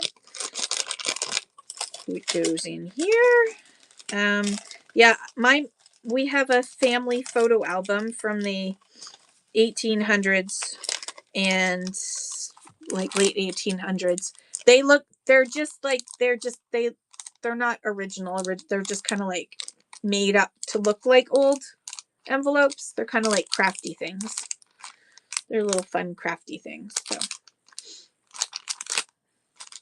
I assume, yeah, they're made to look like. Can you mail? Technically, yes, this size is mailable. As long as you can fit a stamp on it. They're supposed to mail it. I think if you're like this small, there is a you'd have to look it up to see what the minimum size is. Okay, a whole bunch of cards. Let's see. This says thank you, happy birthday. They all look like Holly Hobby-esque cards. There's 1, 2, 3, 4, 5, 6, 7, 8, 9, 10. 10 in a pack. Yes, absolutely. Thank you for asking, PB&J. Running now. Pack o' cards. Thank you so much. I'm gonna try and write PB&J. There we go.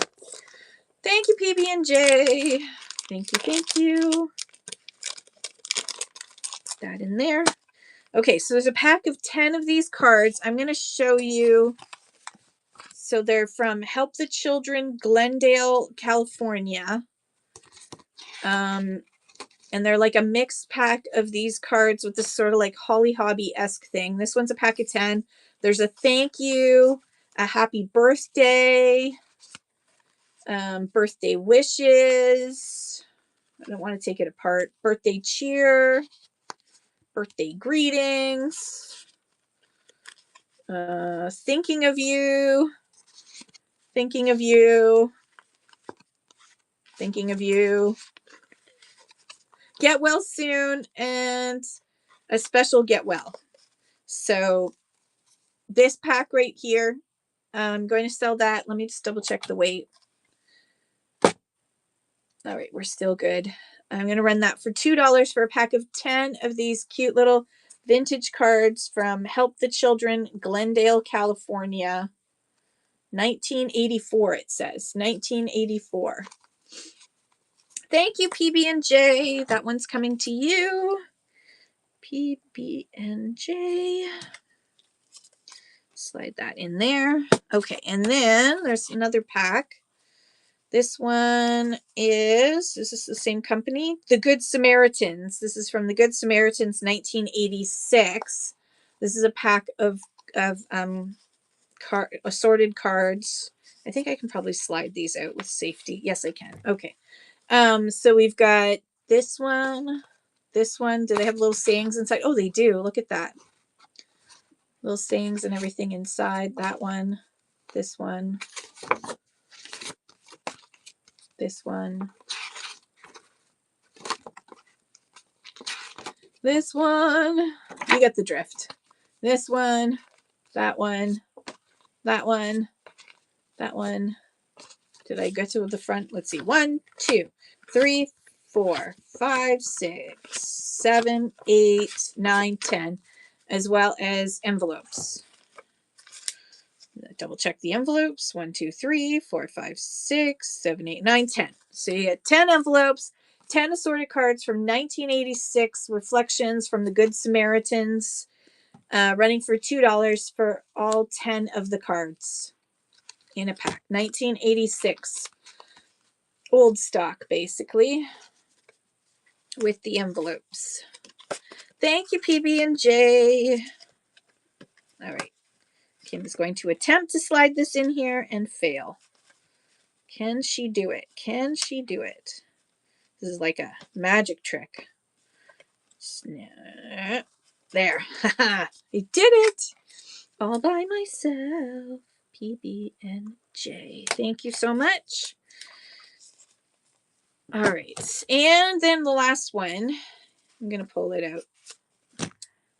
This is also from Help the Children. And I'm going to throw in this one as well with an extra envelope. So you get the envelopes and you get the cards. There's 1, 2, 3, 4, 5, 6, 7, 8, 9, 10, 11 in this pack.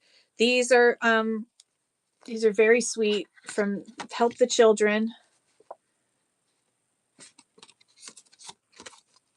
And this is 1984. Except this one, I can't read that. 1982. This one's 1982. The other ones are 1984. So you're going to get all of these cards for one money. Running now. 1984. 11 cards and their envelopes. 1984. Yep, envelopes are here. Envelopes are here. 1984.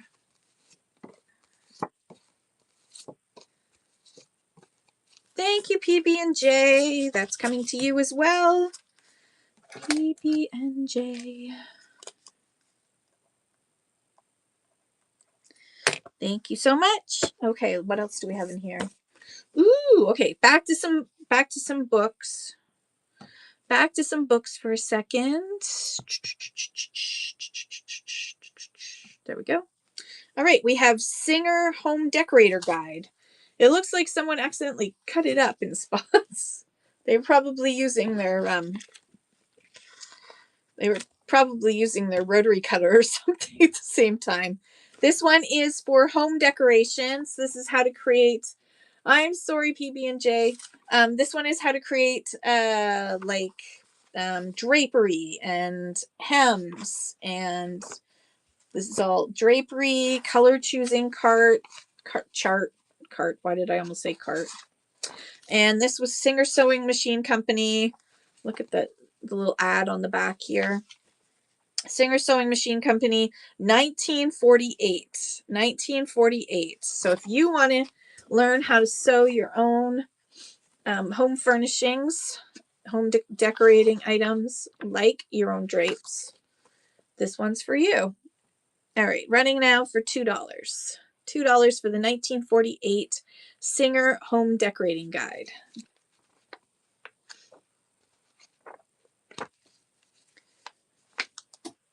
Okay.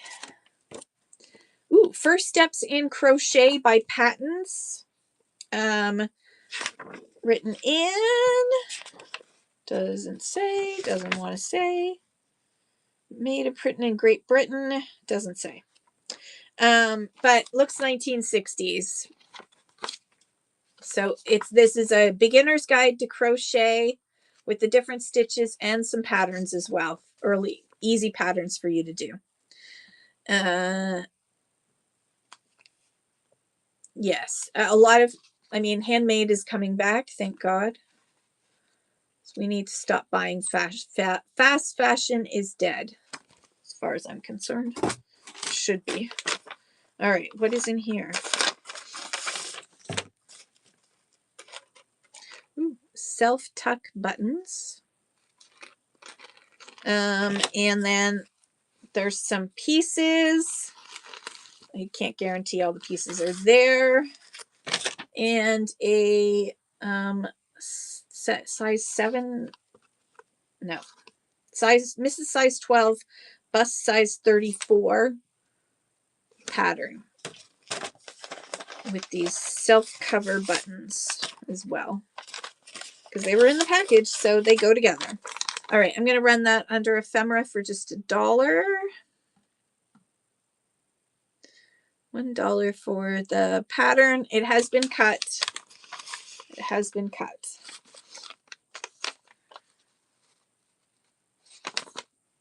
Such a cool image. All right, what's next? Furnishing with yarn. Ooh, I've always wanted to furnish with yarn, haven't you? Okay, furnishing with yarn. Trying to get the sticker off, but it's failing. Furnishing with yarn from Patons. So you've got crocheted rug, dresser scarf, hanging. You even have a bathroom set. Everything is in here that you need for furnishing with yarn. Running that now for 10 seconds for $2. Furnishing with yarn. Look at these cool items that you could make. Look at that. So cute. Okay. Knitting dictionary.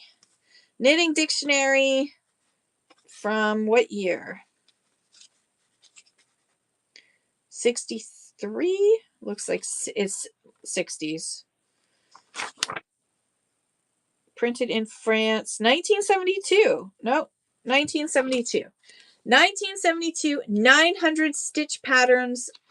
So if you are a lover of knitting, this is 900 stitch patterns. Knitting stitch patterns. 900 knitting stitch patterns for one money. Let me just double check the weight on this one. Okay, this is going to have to go in medium.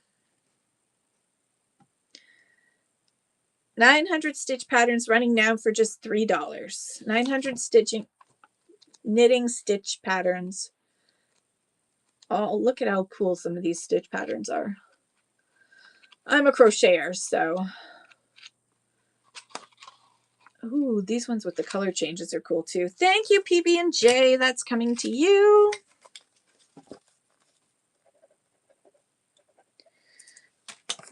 Alrighty. And that goes there. Thank you so much. Oh, this isn't ephemera or anything else, but I picked it up, so it's coming. Look at these cute little, these are meant to be like coaster doilies. They are from Belgium. Selection Brendelstad. So there's 1, 2, 3, 4, 5, 6 of these in their original box. Gorgeous lace coasters. It was in the box, so that means I got to pull it up. And so we're going to put this under small item, and I'm going to run this for $4. $4.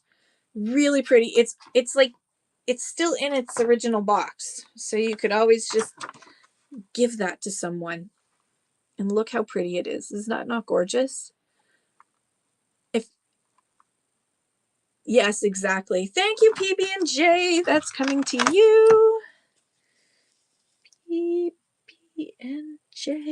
Thank you so much. Slide that in there so I can find it later. All right. This is an Al-Anon book.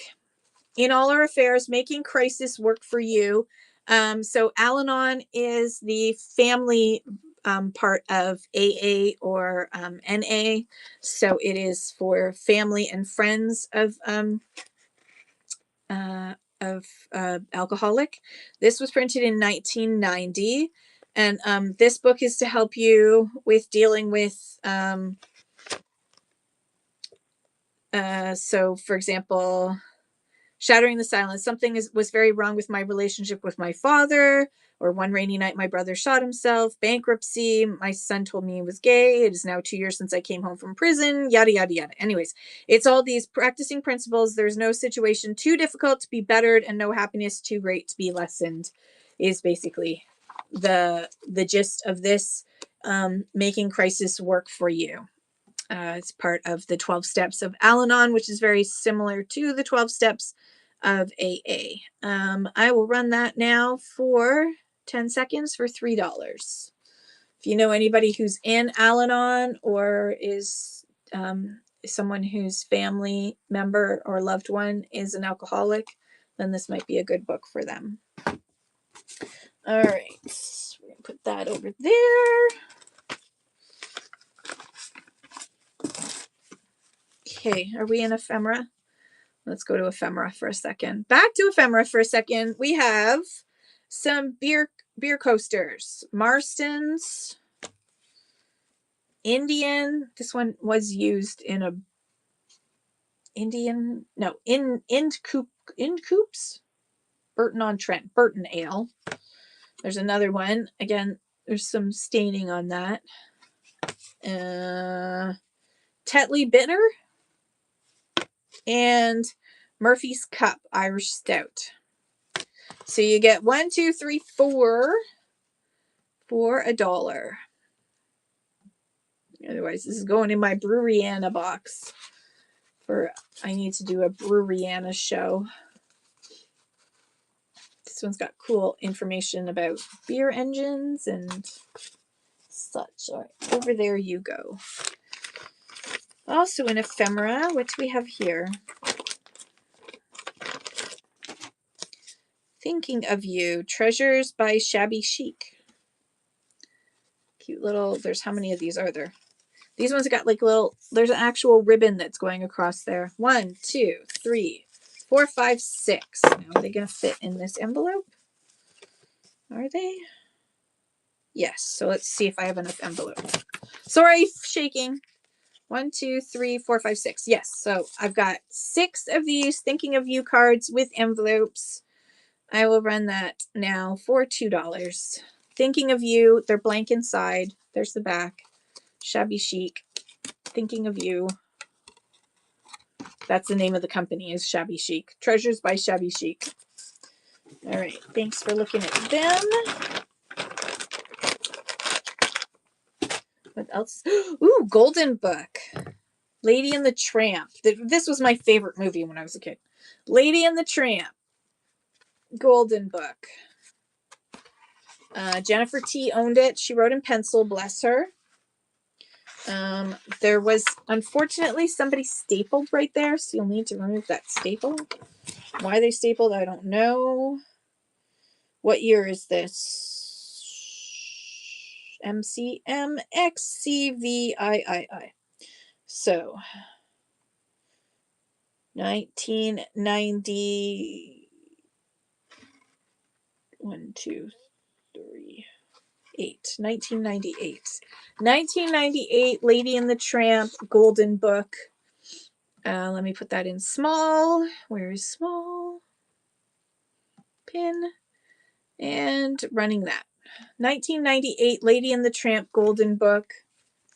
It does have that stamp on that first, staple on that first page, and Jennifer did write in it. Otherwise, such a sweet thing. And then look at this one. Lassie. Now, there is an issue with the spine here, as you can see. Lassie, Rescue in the Storm. Look at the inside cover. It is, as you can see, the poor thing.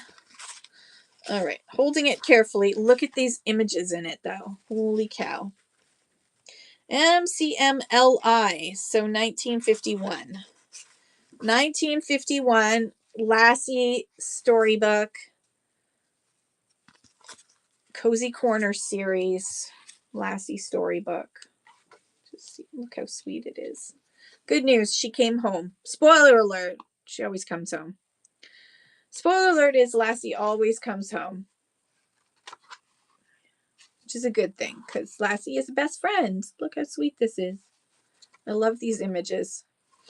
All right, thanks for looking at that. Let's see what else we have here. Ooh, drawing your pets using scraper board techniques. Well, that's very specific. Drawing your pets using scraper board techniques. Written and illustrated by Charles Darby, published in 1982. So it actually tells you the tools to use and how to draw your pet using scraper board techniques. How cool is that? Instructions. Oh, I love that. Okay. Drawing your pets using scraper board techniques. If you want to learn the art of scraper board or how to just draw your pets in general, then this is pretty cool. All right. What else do we have? Ooh, Crazy Canadian Trivia, Scholastic book. What's in the middle here? Oh, that's convenient. I need those bookmarks. Leanne, look at that. You unlocked egg. Congratulations. You have coupons now. All right. Crazy Canadian Trivia, written in 2008. 2008. Crazy Canadian Trivia. All right, let's see. Let's flip to a page. Man-eating mosquito. Oh, look at that. Man-eating mosquito. In the town of Uppsala, Ontario, northwest of Thunder Bay, must figure... the town of Uppsala, northwest of Thunder Bay, must figure there's no point trying to hide the fact that there's some pretty big, bloodthirsty mosquitoes hang out in the area. Visitors there are met right up front with a monstrous member of that insect clan, a steel and fiberglass creature nearly 5 meters long. But this mosquito isn't just huge, it's hungry too. Armed with a knife and fork, it's just waiting to dig into an 1.8 meter tall man it's clutching in its strong, steely legs. There you go. Canadian trivia. Canadian trivia. Perfect book for kids. Or if you want to do a show and like do some trivia in between when it gets quiet, Canadian trivia. Ooh, another golden book. Elmo. Time for Bed, Elmo. Still has a sticker on it. Time for Bed, Elmo. This was published in 2014. 2014.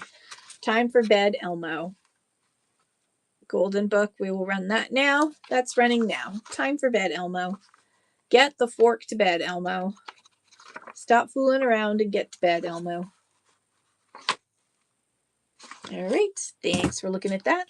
Ooh.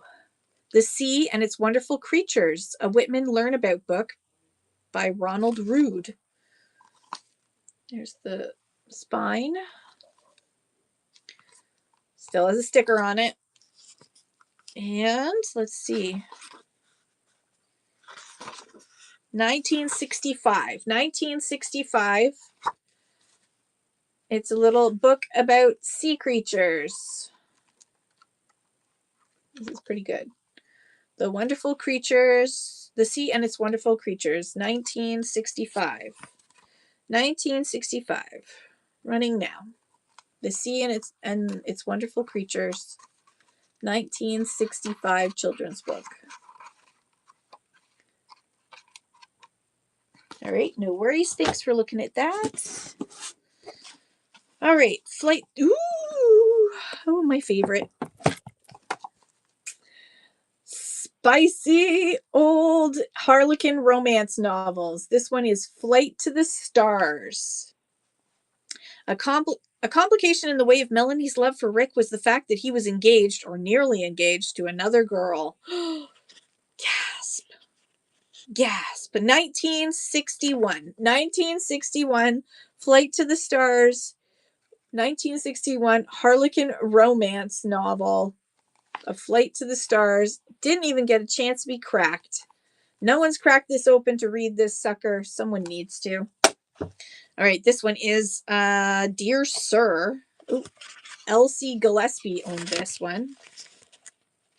Dear Sir, this was published in 1961 as well. Dear Sir, were you ever in Paris? Is the first thing in the blurb here. Were you ever in Paris? In the whole English language, there were no words, Alexa thought, which could have caused her more exquisite terror than those in which Christopher expressed his seemingly casual inquiry. All right. The Island Hospital. Another Harlequin romance from 1959. 1959 Harlequin romance. The Island Hospital, the tiny hospital on an island off the Pacific coast of Canada, with its small staff and informal ways, seems strange to Sheila after the strict etiquette and machine-smooth precision of the big London hospital. Gasp. Oh, House of the Laird. House of the Laird. This is the last in this pile of this one, honest. What year is this? Oh, this one was also owned by Gillespie, Elaine Gillespie. 1961. 1961, House of the Laird. Karen should not have been traveling on the night train to Edinburgh because she had only just recovered from pneumonia and it was a bitterly cold January weather. Yes, that's right. Laird means lord. That's correct. Ooh, Heartthrobs. Oh, I had this in my buy it now for a while. I probably still do. Let me see if I still do. Hang on. Do.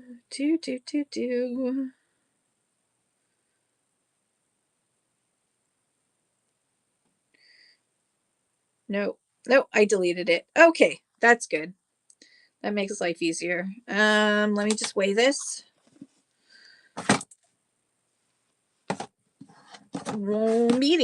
Medium book. Okay, this one is Heartthrobs, the old scrapbook.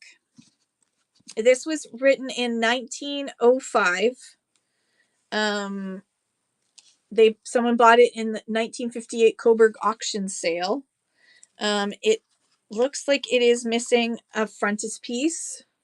A lot of times people would take the piece of paper that was in the front that was blank and use it as paper to write on, especially during the Second World War because paper became so expensive, and the First World War too. So this is 1905. This is basically, it's a whole bunch of different poems and little short stories that were all sent in as part of a contest of things that made people feel heartfelt. Not like heartthrobs as in, you know, sadness and despair and love and all that kind of stuff. It's all sort of like very sweet little poems and remembrances, and people submitted this all and they collected this up into this 1905 book. All right, thank you for looking at her. All right, what else do we have in here? Ooh, Out of the Darkness by Elizabeth Rogers. I remember I actually bought this from the author, so she signed it. To Kim, hope you enjoy. I'm sorry I never read it. This is a 2022, I should say, 2022 publication. This is fantasy fiction, fantasy adventure written by a Canadian. Honestly, I'm sorry, I never read it. Sorry. She was there and I bought it because I felt sorry. And she looked lonely at her little table at the farmer's market, so I bought it. So yeah, but it seems like it's really good. It's Elizabeth Rogers' incredible words paint a rich world full of beauty and horror, all woven together in the most epic of stories. You'll never want to put it down. Awesome, Vanessa. Well, guess what? You get to read it, and you'll know the dedication inside was to me, because I remember buying this at the farm. I think it was the Lakefield Farmers Market. She had a booth. You know, if you were an author, the last place I'd think to go find you to buy your book would be the Lakefield Farmers Market. But, you know, if it worked, it clearly worked because I bought it. It was one of the farmers markets around here when we first moved here in 2022. Ooh, the World War I Nursing Sisters of Old Durham County. This is very specific. It says Canadian. Old Durham County. Okay. The stories of 36 brave women who, despite the dangers of war, stepped into unknown territory to apply their skills. So, and it has each one of the stories of all of the 36 women who were from Durham County, Ontario, who then went to volunteer in World War One between 1914 and 1918. So I'm just scanning to see if there's anybody that Irene Pearl Curtis. So from the Curtis family that Curtis is named after. Who else is like McNaughton? That's a local name. Prout is a local name. Coulter is a local name. Sharp Stevenson is a local name.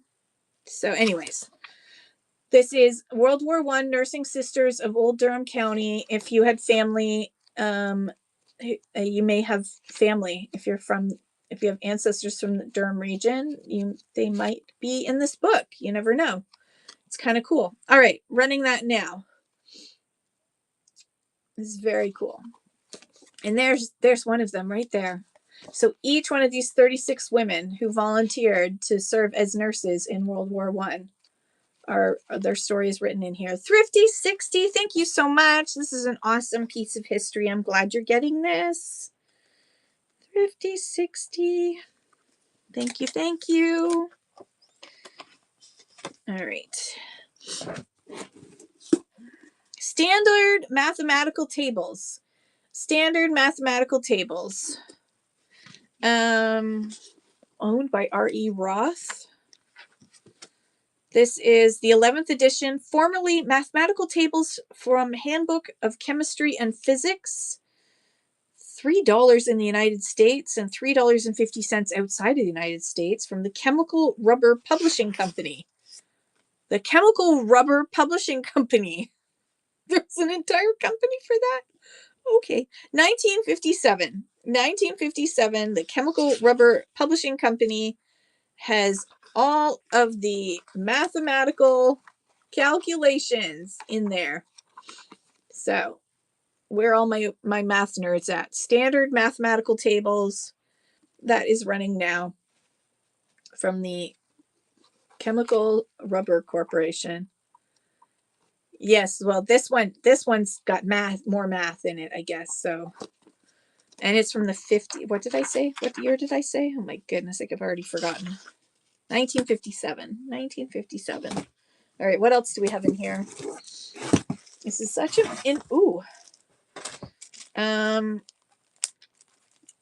okay. This one is going to be, hang on, I gotta take it out of it's in plastic. Hang on, we gotta take it out of its cocoon here. This is look, I love when I buy books and they're like this. How to Write Songs That Sell by Arthur Korb from Greenberg Publications, 1949. The front cover has sticker residue. She is correct. So this is how to write songs that sell from 1949. 1949. How to Write Songs That Sell. I'm not going to run this for just $3. I'm going to run this for $6 because this is a very niche item. How to Write Songs That Sell from 1949. Very cool piece. All right. Thank you for looking at that one.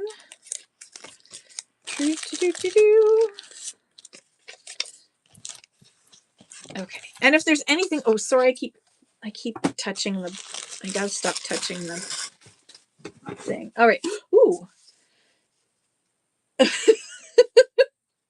Okay, this is Talk to the Hand. The Utter Bloody Rudeness of the World Today, or 6 Good Reasons to Stay Home and Bolt the Door. Oh. Sticklers unite. In the spirit of her 3 million copies sold of Eat, Shoots, and Leaves, the Queen of Zero Tolerance takes on the sorry state of modern manners. This was written in 2005. The Utter Bloody Rudeness of the World Today, or 6 Good Reasons to Stay Home and Bolt the Door. From Lynn Truss. I think this is hilarious. This is running now.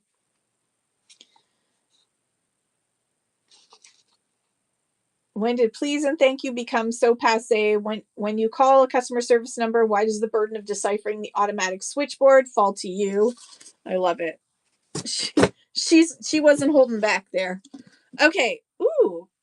Speaking of culture and good manners. Culture and good manners. As you can see, it's starting to pull away a little bit there. Culture and good manners consists of thorough and practical knowledge of rules, customs, and laws governing the niceties of modern etiquette by Ethel Fry Cushing, author of Confessions of an Army Wife and Making Main Street into Broadway. Published in 1926 by the Students' Educational Publishing Company. 1926 Good Manners book. Culture and Good Manners, 1926. Culture and Good Manners. That's going to run now for $3 for 10 seconds. 1926 Culture and Good Manners.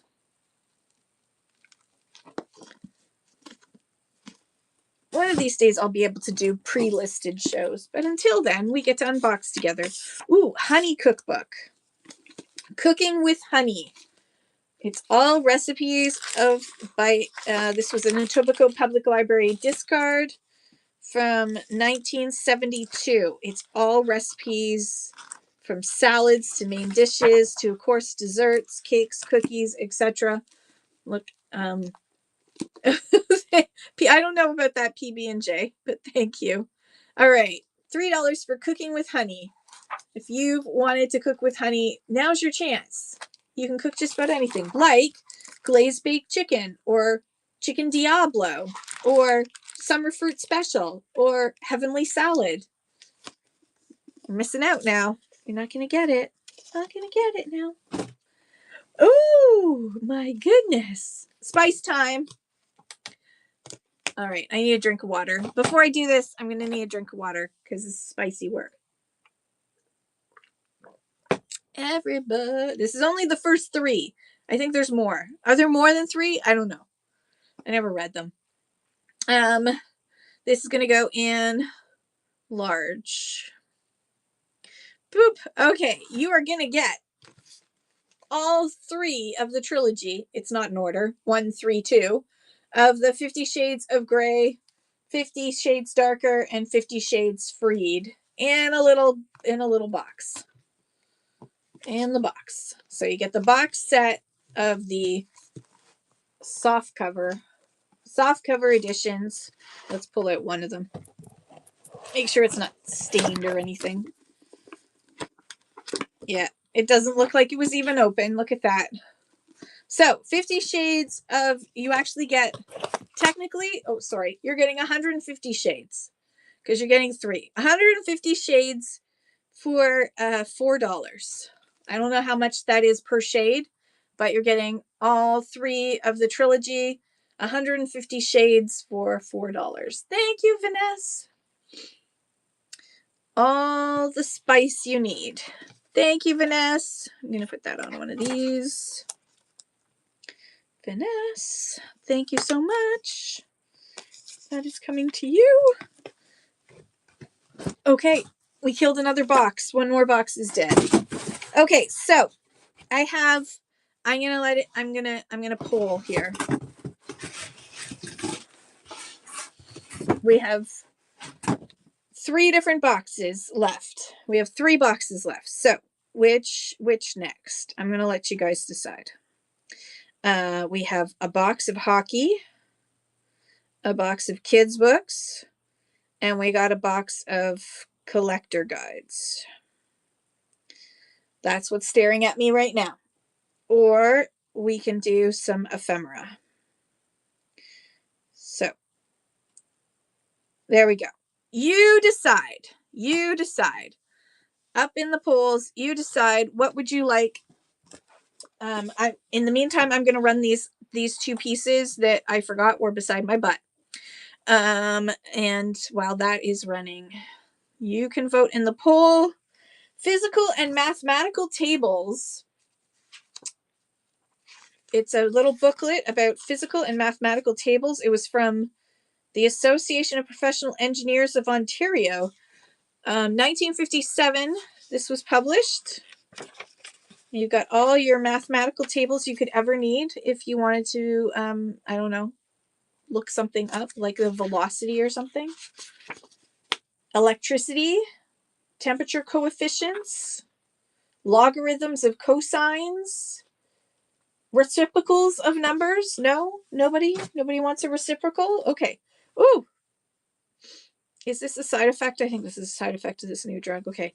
Get Your Hopes Up by Joyce Meyer. Expect something good to happen to you every day. Get your hopes up. You're going to run that one now. Last chance to get in on this. Get Your Hopes Up, a positivity book by Joyce Meyer, who always has lovely, happy things to say. Okay, last call to get in on the poll before I end it. In 5, 4, 3, 2, 1. Ending poll. Ephemera wins for now. Okay. I don't have a ton of ephemera, so for those of you who are not into ephemera, fear not. We will not be long, I promise. Okay, let's see. I'm going to run postcards on choice, I think is going to be easier. I'll show you 5 postcards, and then you can decide for yourself. I just need to take these stickers off because we're going to run the postcards for just $1 each on choice. That'll make life easier. That way I'm not running one at a time. Okay, so postcard number 1, birthday greetings. Or postcard number 2, golden moments. Postcard number 3, remembrance. Postcard number 4 has got this lovely picture of she's fishing. Or postcard number 5 is I'd like to see you on Friday. Should so much like to see you on Friday at home at some o'clock. So that's number 5. So on choice postcards. Let me just pull that up. Gotta type in POST postcard. Did I? Yes, there we go. All right, so on choice, you get to choose. Wait, did I do that wrong? Okay, so $1, you choose number 5, number 4, number 3, number 2, or number 1. 5, 4, 3, 2, or 1. Which one would you like, PB&J? Number 5. Number 5 is coming to PB&J. Thank you so much. Sorry, I'm going to shake the thing for a second. Thank you, thank you. Okay. We're going to add a couple more in. No, not the 5. The first one, this one, 5 was the Friday. Oh, okay. Sorry. Yes. Thank you. Hang on. You're right. Sorry. Brain fart. Hang on. It doesn't want to come out. You're in a bonus one. PB and J. Okay. Boop. All right. Let's try this again. Thank you, Vanessa. Okay. All right. So.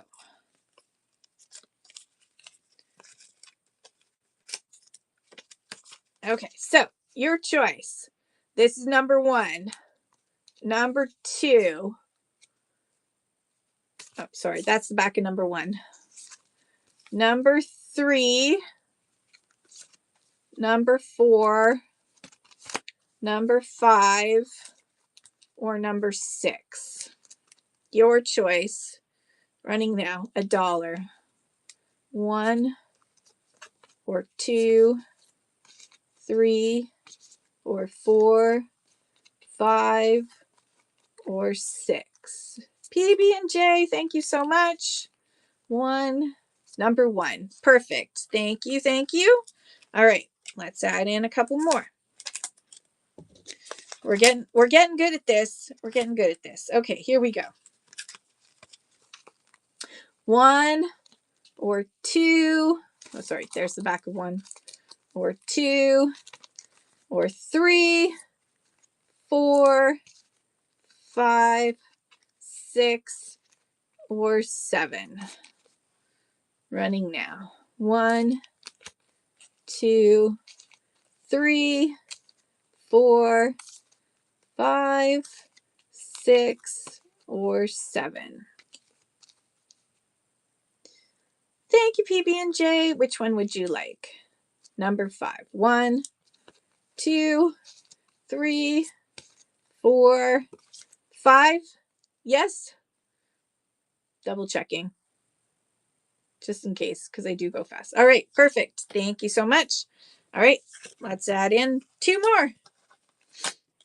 We've got this one with this lovely sort of, it says something on there. Lord, keep my memory green, it says. A cute little poem. So that'll be 1. Wait, hang on. Let's go backwards. There you go. All right, this is going to be 1. And this one is going to be 2.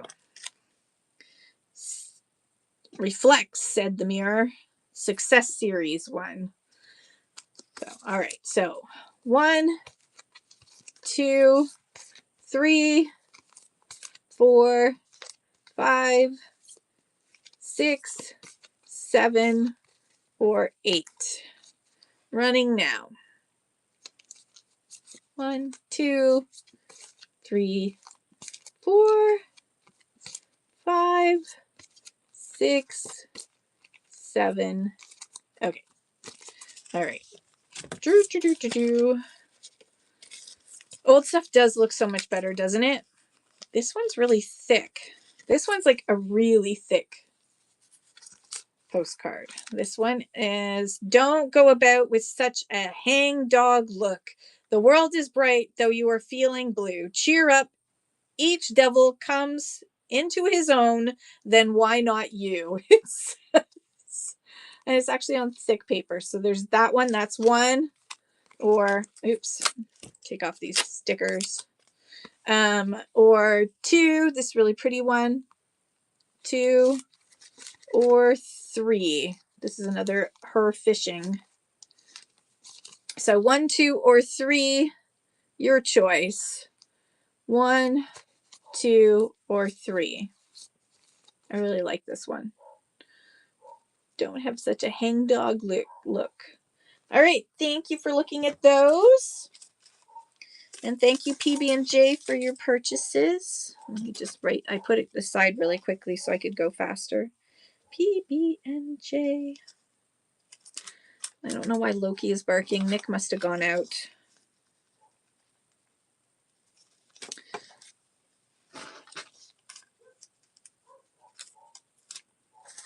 Okay.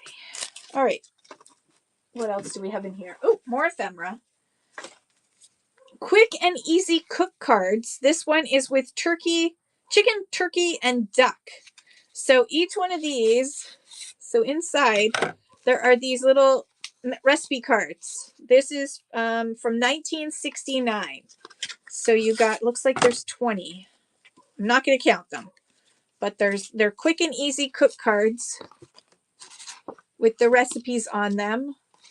Like very much like if anyone has done any of those like home cook kits, like HelloFresh and all that, like that, but smaller. So this one is this series is the all recipes for, oh, there's 24 according to this. All the recipes for turkey, chicken, and duck. So we will run that under, I just have to double check the weight. All right, this is gonna have to go under small. I'm just gonna run it for $1. 1969 recipe card set. Yeah, I know, exactly, Thrifty 60. That's one of my favorite things about postcards is when there's like little notes in them. I was lucky enough that my grandfather saved all of the letters that my grandmother sent him. And so I have all these really cool, now I don't know where if I find the cover for this, I'll add it in, but we're just going to do this without the cover. So I got all these like great letters that my grandmother wrote him whenever she was away. This is also the Hamlin Publishing Group. This is main meals to cook ahead, like trawler's pie, lamb chops with ratatouille, chicken and wine, Hungarian lamb, trawler pie. Yeah, trawler pie, which I assume is a fish dish because trawler. Trawler is about fishing. Where did it go? There it is. Trawler's pie. Cod fillets. Cod fillets. All right, so I'm going to run that. I'll stick to small book. These recipe cards are fun for junk journals as well, because you can put them in with junk journal stuff. Okay, a whole set of this one, which is main meals to cook ahead. All right, that with that. What else do we have in here? Ooh, buttons. Pushing all my buttons, baby. All my buttons, baby. All right, we have Bill Clinton, Al Gore, ATU 92. Where's my ephemera section? All right. $1 for the Clinton Al Gore 1992 pin. Pre-Epstein Island, I guess.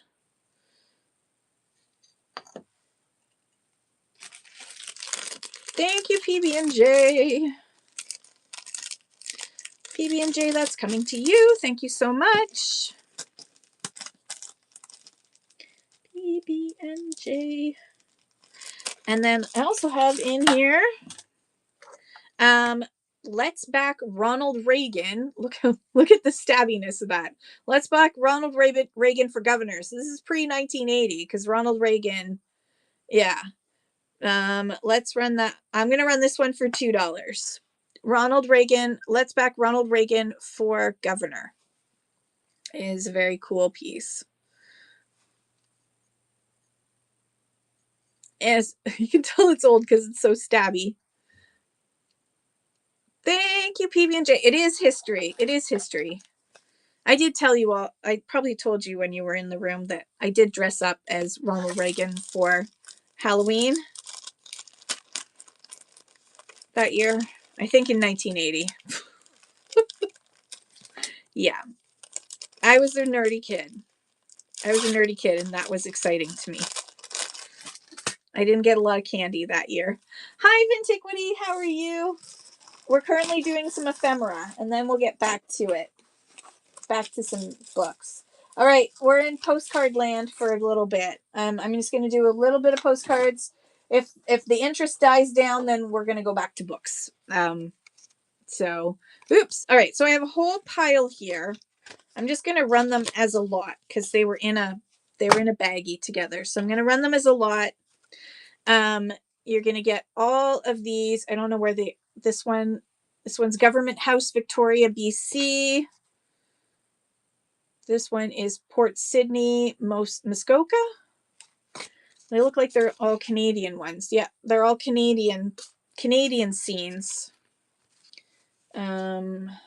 Muskoka's Dyer Memorial, Owen Sound, African bush elephant. Okay. Forest Ranger Fire Tower, Parry Sound, Wabashine, Barrow Bay, Ontario, Tamwood Lodge in Lake Muskoka, Martha Mary Chapel in Dearborn, Michigan, Wyerton, Kapuskasing, Algonquin Park, Muskoka Falls, Feeding the Deer at Santa's Village. You get the idea. Bracebridge, Shrine of the North, Santa's Village, Bracebridge, Detroit, Michigan. Every once in a while, a Michigan gets in there. Inglis Falls, Kincardine, oops. Uncle Tom, Grave of Uncle Tom at Harriet Beecher Stowe's novel. Dresden, Wabashine, Owen Sound, Fort St. Marie, Ackley Covered Bridge in Michigan, Gravenhurst, Collingwood, Muskoka. There we are. All right. So I'm going to run this whole set for only $2. You get all of these, mostly, every once in a while, some Michigan. Did one have gun pointing at ducks? Probably. More than likely, yes. I think so. Let's see. Forest Ranger. They all look like 1970s. Santa's Village. God, I've never actually been to Santa's Village. I dated a guy who thought going to Santa's Village was the best thing ever. Yes, it is pointed at the duckies. This is Greetings from Wabashine, Ontario. Mallard in sight. He is about to kill with the duckies. He is about to kill with the poor duckies. I'll run it again just in case anybody does want the poor duckies. I will cover it up for anyone who... There we go. I'll cover it up just in case, but it is right there. It's there. But yes, but those were the days where that was That was a vacation paradise to do that. Oh, there's 30 supposedly. Okay. I'm just gonna grab. Ooh, that's cute. I'm gonna grab a handful here. See what we've got. Some older postcards.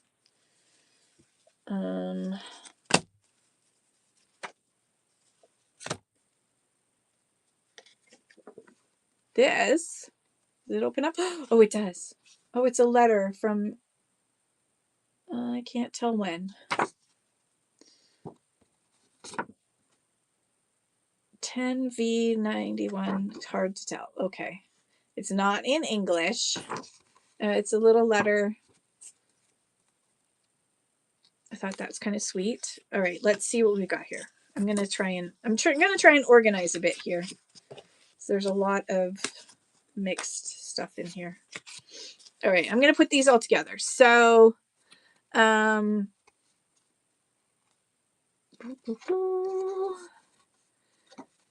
that's that letter. That's one. Then we've got Villa Carlotta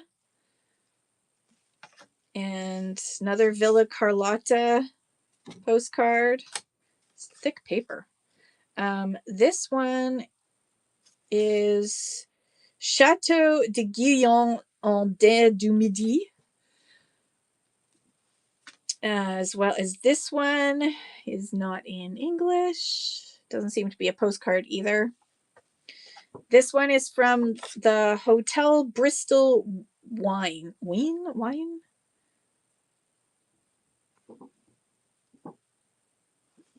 And that. All right. All together. All of those put together for $1. All of these together for $1. Old postcards. I need to do just an ephemera show, I think. So I might be missing out on ephemera people when I just do a book show. Okay. I'm going to do all of these together in one.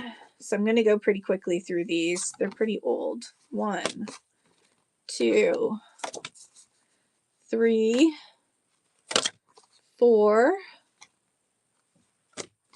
5, 6, 7, and 8.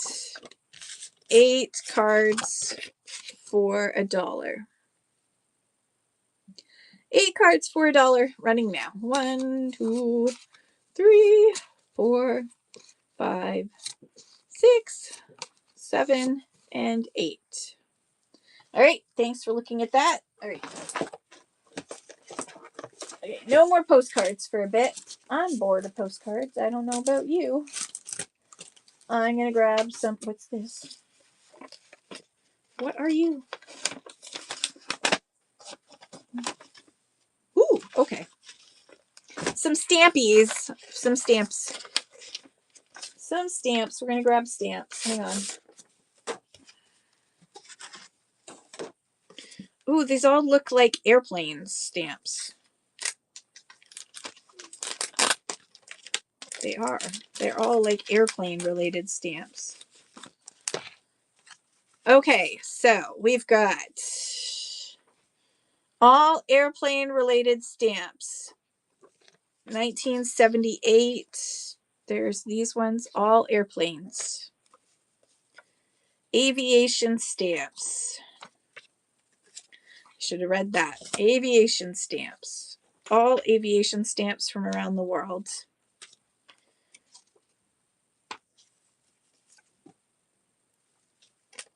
There's the Zeppelin guy. All aviation stamps. Oh, there's 2 of those ones. Rwanda. International Year of the Child has aviation on it. And this last one. So you get all these aviation stamps for 1 money. Running now for $2 for all the aviation stamps. Hi ALR, how are you doing? Some great aviation stamps in here. ALR, thank you so much. That's coming to you. 1, 2, 3. ALR, thank you so much. You just thank PB&J too.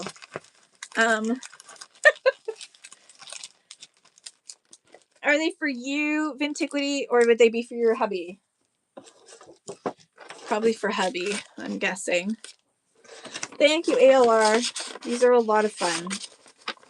Let me just put them back in this protective envelope so they stay safe. And write your name. ALR. They wouldn't have been for hubby. They're pretty awesome.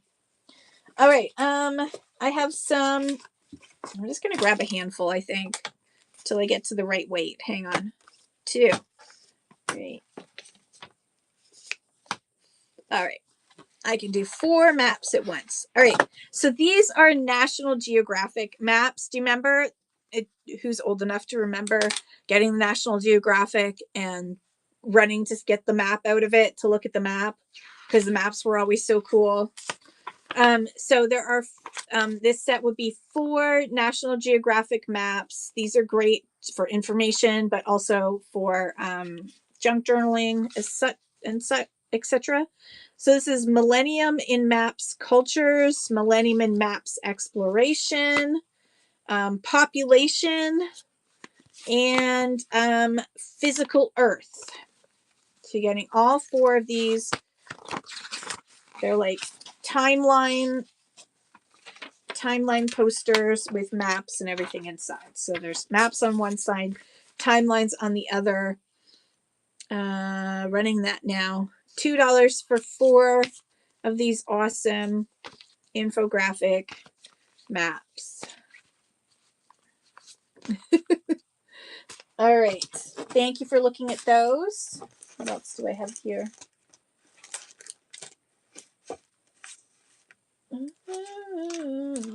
Yeah, okay. All right. Okay. That's pretty much it for ephemera today. I didn't have a lot to grab. There might be some. I don't think there's any more in these boxes. So let's go back to, you have a special day coming up. All right. Back to creating a poll. What's next? Question mark. I have a box of hockey books. I'm going to do a poll, so you don't have to answer below. If you want to say it below too and try and sway the audience, feel free. And there's a box of kids stuff. And I think that's it. Yes. So, all right. So would you like hockey, a box of hockey books, or we can do collector books, or we have kids books? Your choice. They're all like, mostly there's like some craft books in. I can see some craft books in with the collector books, so it's not completely collector books, but there are some craft books as well. So right now we've got a tie. I'm gonna grab something to run while you guys are voting. What am I gonna grab? Oh, there's the cover for that. Found it. What is that? I have way too much stuff. I've quite decided I have way too many things. What's this? Ooh, I'm gonna run these ones. These are, ooh. All right, I'm gonna run this. Hey Dave, how are you? Okay, so we've got, I think there's only 4 of these, 3 of these. These are greeting cards. They look like they're blank inside. Hi Melody. No, they're not. This says, you're a real champ. Hope you feel like a champ again soon. Get well. And this one is like a teacher one. And it says, hope your birthday is full of nice surprises. And then this one says, look at this image, just to let you know, things are about the same. So there's 3 of these from Ambassador Cards. It was part of Hallmark. There are 3 different, I'm going to run them all together for one money. You're going to get all 3 of these awesome Saturday Evening Post. I think they're all Saturday, or the Post greeting cards. All right. Last call. I'm going to do this last thing, which is, no, I'm not going to. Last call to get in on the poll. In 5, 4, 3, 2, 1, ending the poll. Thank you guys. The winner is collector books. All right, we're going to do the collector books box. Hang on. I'm just going to move it to closer to me so that I can lift the books out with ease. It's a heavy box. Oh, there's also a bird book in here. Ooh, piece of candy. Okay, here we go. Ooh, Donna, are you here? Because this book might be of interest to you if you're in the room. She may have gotten bored. Oh, Donna. Oh, Donna. I have a girl. Donna, what's her name? This is extra large. This one is not a collector book. I know. It's just in the box. Okay. So, 25 Years of Rock. Introduction by Elton John. 25 Years of Rock. Inside. That's actually pretty cool. 1980. First published in 1980. Reprinted 1981. 25 Years of Rock. 1981. So gonna run that. Oop, gonna take it off the table. Gonna run that now for $6.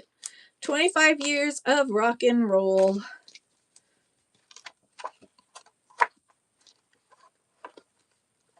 Very cool. Very, very cool. ALR, thank you so much. That's coming to you. Let me just write it on a little piece of paper here. ALR.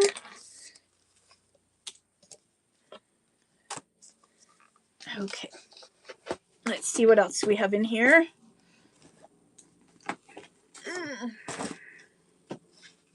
Oh, R.S. Prussian. R.S. Prussian. Handbook of Erdmann and Reinhold Schlegelmilch, Prussia, Germany, and Oscar Schlegelmilch, Prussia, Germany, porcelain marks, written in 1973 by one of the members of the family. So this, I have seen a rise in prices. This stuff is, ooh, look at that. Record crowd at RS Prussia auction in 1979. A clipping. Look at this. Okay. A summer season plate went for $1,400 in 1979. A matching spring season plate brought $850, and the winter season plate sold for $725. A 13-inch Lebrun tankard that reached a top bid of $2,100. RS Prussia is pretty amazing. Like, look at the designs. Look at the designs here. So this is a guide to RS Prussia, which, as Vintiquays pointed out, is having its latest comeback. It continues to. If you've seen this kind of stuff in the thrift store and you walked past, for shame. For shame. Because it's amazing. All right. Oh, shoot. I need to plug this in. It's starting to do the fade. Hang on. Oh, no, wrong cord. I gotta find the right cord.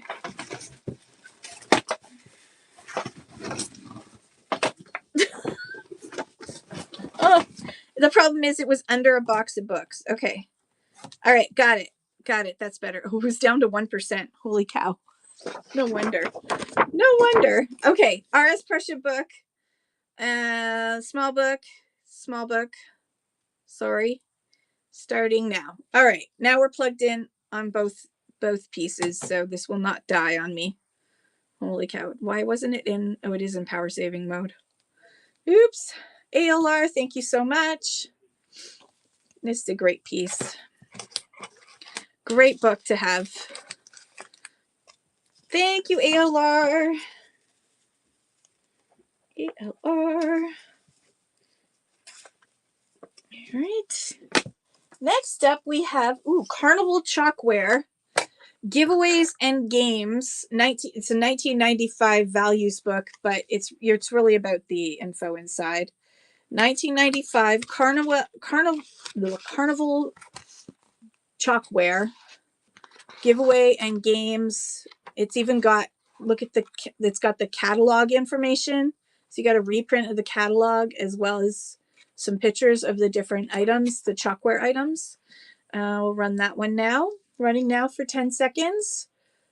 Carnival chalkware, giveaways and games, and it also has this really cool reprint of the catalog. Thanks for looking at that one.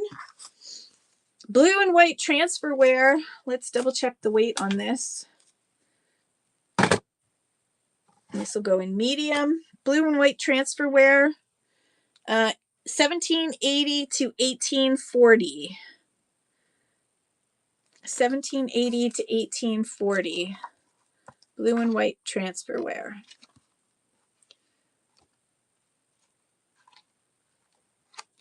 It's so pretty. I used to collect blue and white transferware, and then I got over it, but now I regret getting rid of it all. I actually liquidated it in a max sold sale, so I got nothing for it.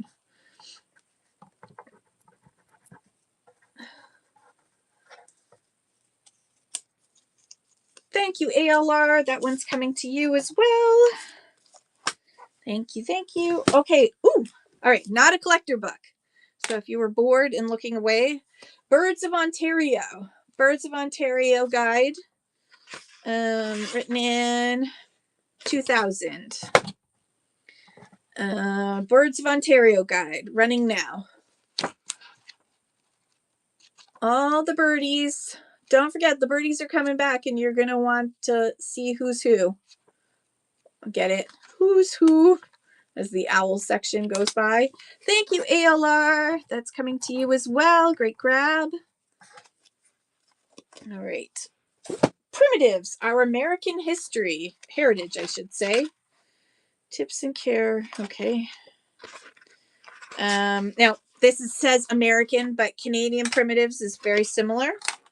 I just lost a pen. Put that one there then. This was written in, I don't know what year. 1979. Primitives. So this is a guide to primitive antiques.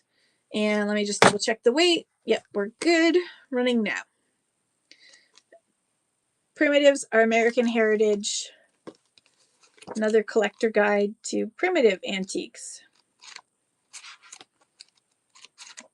The piece of paper in there is some sort of note about how to clean primitives, so I'm just going to leave it in. Thank you, ALR. That's coming to you as well.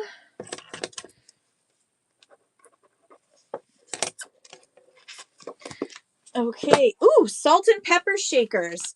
Vintiquity, you're having a raid train coming up soon. A little mini raid train with salt and pepper shakers, aren't you? This can stay in medium. Salt and pepper shakers, identification and values. Written in values updated in 1988. Well, ignore the values part. That changes the minute they publish. Doesn't matter if it was published yesterday, the values have already changed. So it's more about the different types of salt and pepper shakers you'll be able to see in here and manufacturers. Running now. Ooh, that sounds like fun, thrifting with ADHD. Thank you so much. I appreciate you, Leah. Salt and pepper shakers. Running now. Thank you, Alex. 1, 2, 3. That's coming to you. All right. You're going to get all the best collector books today. American Primitives. Another American Primitives one. This one is going to be small. Boop, boop, and running. $2 for this American Primitives collector book with information about primitives. I know it says American, but think North American because it's very similar. American to North American. Thank you, ALR. That's going to be coming to you, I think. Looks like it. Yes, indeed. ALR, thank you so much. ALR. Ooh, chintz. Oh, I love chintz so much. Chintz. A chintz collector book. Chintz is also having a renaissance. A lot thanks to the Bridgerton and series like that. Apple Blossom Pearl Delight. Sounds like that was somebody's favorite. Written in 1996. 1996. So it's got serial numbers and the different companies, and you can see the actual stamps, so you can date the different chintz plates you find, as well as the different patterns and pattern names are all in here. Oh, and there was a Canadian Canadian Chintz Collectors Club at some point, as well as a receipt for buying this book. Yes. No, for buying some lamps. It's going in here anyways. Consider it ephemera. Okay. Running now for 10 seconds. $3 for the Chintz Collector's Guide for chintz, pottery, porcelain, chintz porcelain, and china. Thanks for looking at that one. Royal Beirut China Guide. This will go in small. Royal Beirut China Guide. What time is it? I'm okay for time.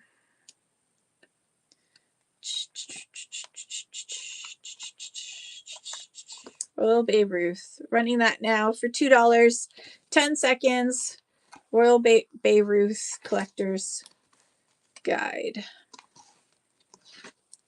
There's some really pretty pieces in Royal Beirut. Look at these cute dog ones. Thank you, ALR. That's coming to you. ALR. All right. What else do we have in here? We're continuing on with the collector's ones. And whatever else is in this box. All right. Grabbing a bunch. Ooh, kitchen crafts. Kitchen crafts. Look in your kitchen and see what you can do with flour and starch, eggs, sugar and spices, etc. Look at that. Kitchen crafts. Written in 1974. 1974 kitchen crafts book. Tie-dye. Oh my gosh. I love it. All right. Kitchen crafts. 1974. Not small. Oops. Almost ran it for small. Medium. Starting now. $3. Kitchen crafts 1974. There's some awesome books in this box. Look at that. ALR, thank you so much. That one's coming to you as well. ALR. All right. What else do we have? Ooh. Better Homes and Gardens, gifts to make yourself. Oh, I think there's some crewel in there. Yep. Complete instructions for creative gifts anyone can make. There's some really cute pieces in here. Hang on. What year is this? There's a little bit of foxing, I noticed. 1972. It's as old as me. 1972. Gifts you can make yourself.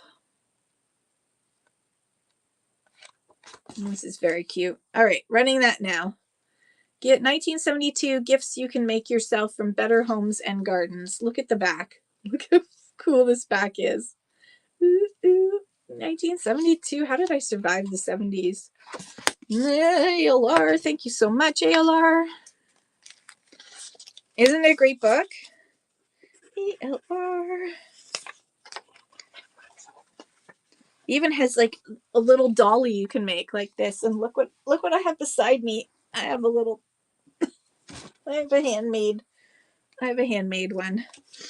I love dolls. Okay. Ooh, the blender way to better cooking. That's right. Use your blender to learn how to cook better. The blender way to better cooking. Edited by Betty Sullivan. Good job, Betty.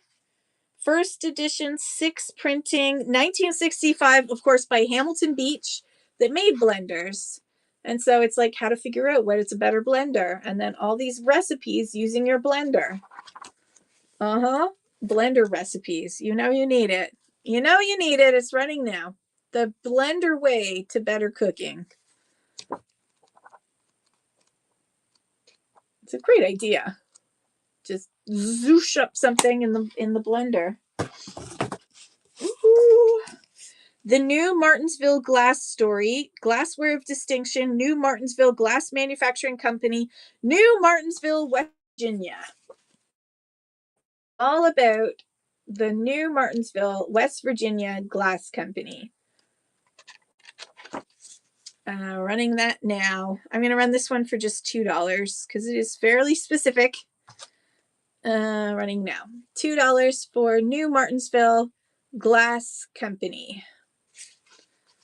Guide to this. Look how gorgeous some of this stuff is. That colored milk glass. ALR, thank you so much. That one's coming to you. ALR. All right. Next up, we have the National Museum of Man Mercury Series, Glass Manufacturing in Canada, a survey of pressed glass patterns. So, early American pressed glass, early Canadian pressed glass. This is a survey of pressed glass patterns. It's very scholarly. It looks very scholarly, doesn't it? Running that now. Pressed glass patterns from the National Museum of Man Mercury Series. Who'd have thunk? ALR, thank you so much. ALR, that's coming to you. Thank you, thank you. All right, what we got? Ooh, Depression glass. Depression era glassware. I need to double check the weight on this. We're still good. Depression era glassware. Identification and key for cover photos. 1983. 1983 Depression glassware. Look at the patterns. It actually has the patterns drawn out so you can easily. I just sold one like that. The Block Optic.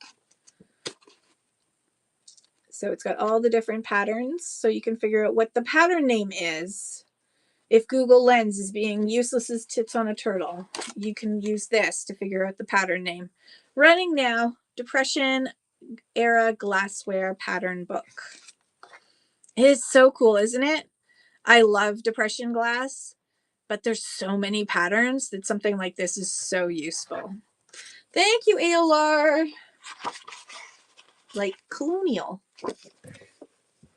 All right. Now, this is a little bit wonky, but if you have a crokinole board, they look like this, a crokinole board, then this book will teach you all the ways to play with your crokinole board. So it's called the Crokinole book. It was written in 1988. So it has early origins, the rules of the game, Canada's crokinole heydays. There used to be crokinole clubs. It's a very Canadian thing. So the history of the crokinole board, how to play, the rules of the games, the different types of games. It's everything you've ever wanted to know about crokinole and then a little bit more. And it needs somebody to give it a good flattening. It needs to sit under some heavy books for a bit. Give it a quick steam and then put it under some heavy books for a while. ALR, thank you so much. My grandparents had a crokinole board. We had one that it flipped over. So one side was like this, and then the other side had like Chinese checkers and checkers. I don't know why did we call it Chinese checkers? Cooking with cheese. Cooking with cheese. Better Homes and Gardens, 1968. This printing, 1968. Hey, PJ Princess, 1968. Cooking with cheese.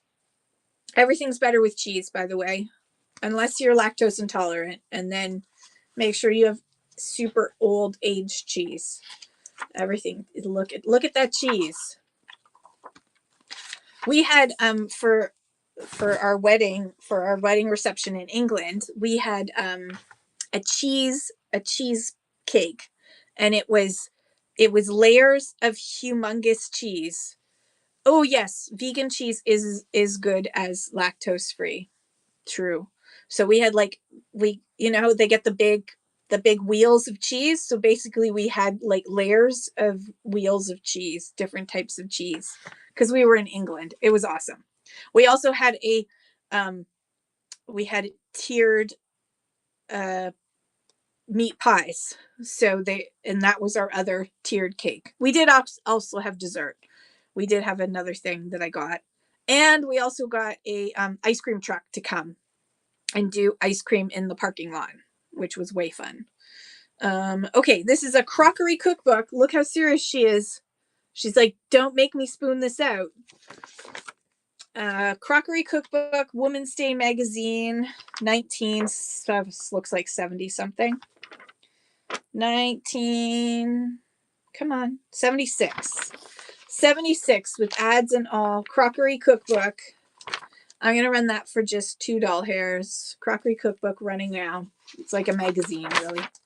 It's a magazine. Ooh. Those are some thick pages in there.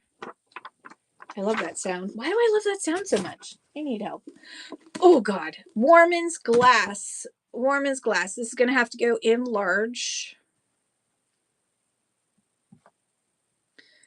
Okay.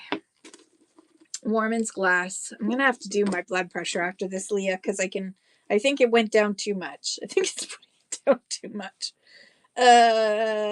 Value and identification guide, fully illustrated, more than 200 types. And it is written in what year? I mean, not that the information inside disappears, just 2002. I will. Yeah. But I can feel the wooziness, so that's not good. It just keeps coming at me. All right, Warman's Guide to Glass.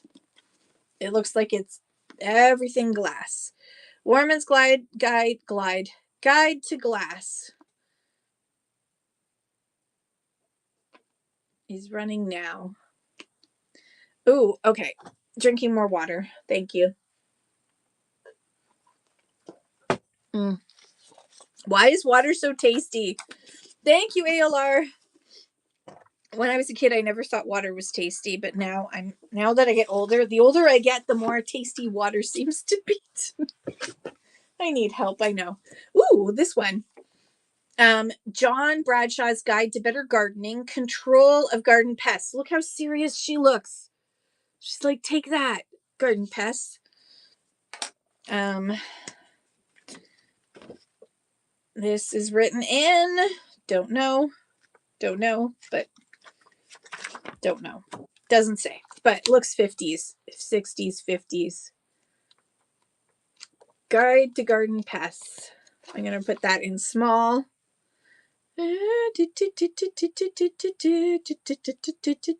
John Bradshaw's Garden Pests running now. Guide to Garden Pests running now.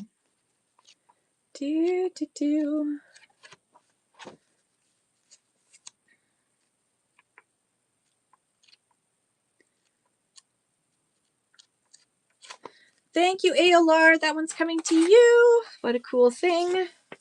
ALR. Especially with that very serious lady trying to spray the living daylights out of them. So Good Meals from Better Homes and Gardens. 100 tasty ways to please your family. How to eat at home and like it. From Better Homes and Gardens. How to eat at home and like it. There is some damage here. Meredith Press. What year are you? It doesn't say what year. No, wait, I lied. 1963. 1963 cookbook. How to make meals to eat at home and like it. Make homes to eat at meals. One or the other, something like that. So Good Meals. 100 ways to make food at home. Do you remember when once upon a time, if you wanted to find a recipe for something, you had to look in the book to find it? You couldn't just ask Google to grab you one? Ooh, macrame. Macrame Plus is going to go in small. Small. All right, this is Macrame Plus. Written in 1976. I know, what are these terrible times I speak of? A whole bunch of different macrame patterns from 1976. Look at that one. That one's pretty cool. They're all pretty cool. We had this in our house. Mom loved macrame. My mother was a big macrame fan. Macrame book. Look at that one. Ooh, that one's cool too. Look how serious he is. Just hanging out. All right. Oh, this is so cute.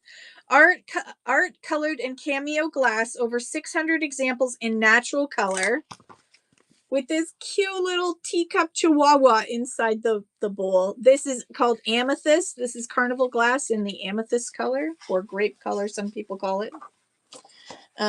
This is, oh, what's in here? Campbellville area. You get to keep that. And a price guide to art glass. Get to keep that too. This was written in MCLX 66, 1966. So we've got carnival glass. You've got more carnival glass. You've got bells and such. I saw some, oh, there's a lot in here. It's all in full color. This is actually a really great book. All right, so you get all of that. I got to put that up to medium. And you're going to get all the little pieces of paper that came out of it as well. And you get the little chihuahua, the little toy chihuahua. You get a cute little chihuahua to add to it. So cute. All right, thank you so much. Thrifting with ADHD, Leah. 1, 2, 3, that's coming to you. ALR. Wait, I was thinking about Alex, so I wrote ALR. Alex, you're on my brain even when you don't win. That's how much I love you. I just have been writing it so many times. Don't worry. Okay. Oh, making things from discards. Beautiful and practical creations with bottles, bread dough, tin cans, egg cartons, plastics, and folded magazines. Ooh. Look how cute this is. There is a little bit of a musty smell to it. There is a little musty smell, but what I usually do with this kind of stuff is if you put it in a box with some charcoal and baking soda, or just baking soda, like a little plastic box, like a one of the Rubbermaid type boxes, and you just put it aside for a couple of weeks, the smell goes away. 1974, making items with discards. Making items with discards. It's very cool, actually. All right, we're going to run that one now. Making items with discards. Look how cool some of these crafts are that they make with stuff that was going to get thrown out. I love it. All right, you're going to go over there. Findlay Glass. Findlay Glass. The glass tableware manufacturers from 1866 to 1902. Findlay Glass. This is a guide to just Findlay glass manufacturers. Ooh, what was that? A receipt. Findlay glass. All right. Findlay Glass, running that now. You have a booklet about making crafts with crepe paper. Oh, that's fun, Dragoda. I love that.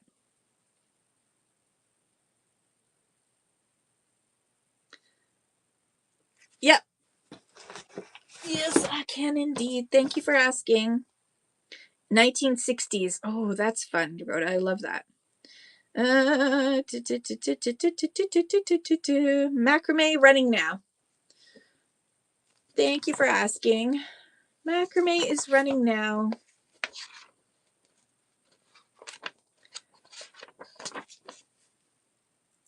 Thank you, Leah. That's coming to you. I will start writing your name over and over again, and then I'll be writing you instead. Alex. There we go. All right. Thank you. Okay. I think I already ran. Did I run this? I can't remember. I think I did. Did I? I will run it again just in case I forgot. Brain fart. Big brain fart. Okay. I did. Okay. That's good. We'll skip it. Okay. A Complete Guide to Pressed Glass by Bob H. Batty. This guy loves glass so much he became Batty. Batty for glass. All right. This is a complete guide to pressed glass that Bob Batty wrote. And he wrote it in a year that's not on here because Bob wants to drive me batty. So I don't know. Little pictures have big ears. What the heck? Oh God. There are pictures of tin and pictures of brass, pictures of luster and cranberry glass, hand-painted pictures like kittens and cows with tails for their handles and garlanded brows. There are china ones teamed with plumbingless basin, gold ones depicting the exploits of Jason, pictures like Toby and pictures that wear, inscriptions extolling the Danbury Fair. There are pitchers for cream, there are pitchers for honey, and pitchers for hiding the grocery money. But essence of pitcherdom, like it or not, some drip a little, the rest drip a lot. Okay, I couldn't help myself. I had to read that. Okay, so this is all about pressed glass. Yes, pressed glass. The Complete Guide to Pressed Glass, which seems to be a lot of pictures. All right. This is not the only thing that are made, but this seems to be all pictures. Complete Guide to Pressed Glass. So all the different patterns, who made them, the whole 9 yards. All right. Running that one now. Medium. Running now. The Complete Guide to Pressed Glass with the most epic pictures poem you could ever imagine. Thank you, Alex. ALR, that's coming to you. Thank you. Thank you. Okay. Ooh, we're getting there to the end of this box. We're nearly there. We're nearly headless. All right. We have, Bears and Dolls in Advertising, a guide to collectible characters and critters. Ooh, this is a good one. This one's a really good one. Okay. 1998. So this is all collectible characters and dolls.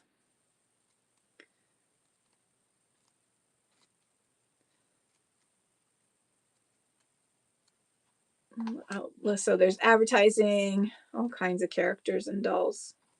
They're pretty cool. All right, running that now. Running for just $3. Bears and Dolls in Advertising. This is a great piece. Great book. ALR, thank you so much. That's coming to you. ALR. Thank you, thank you.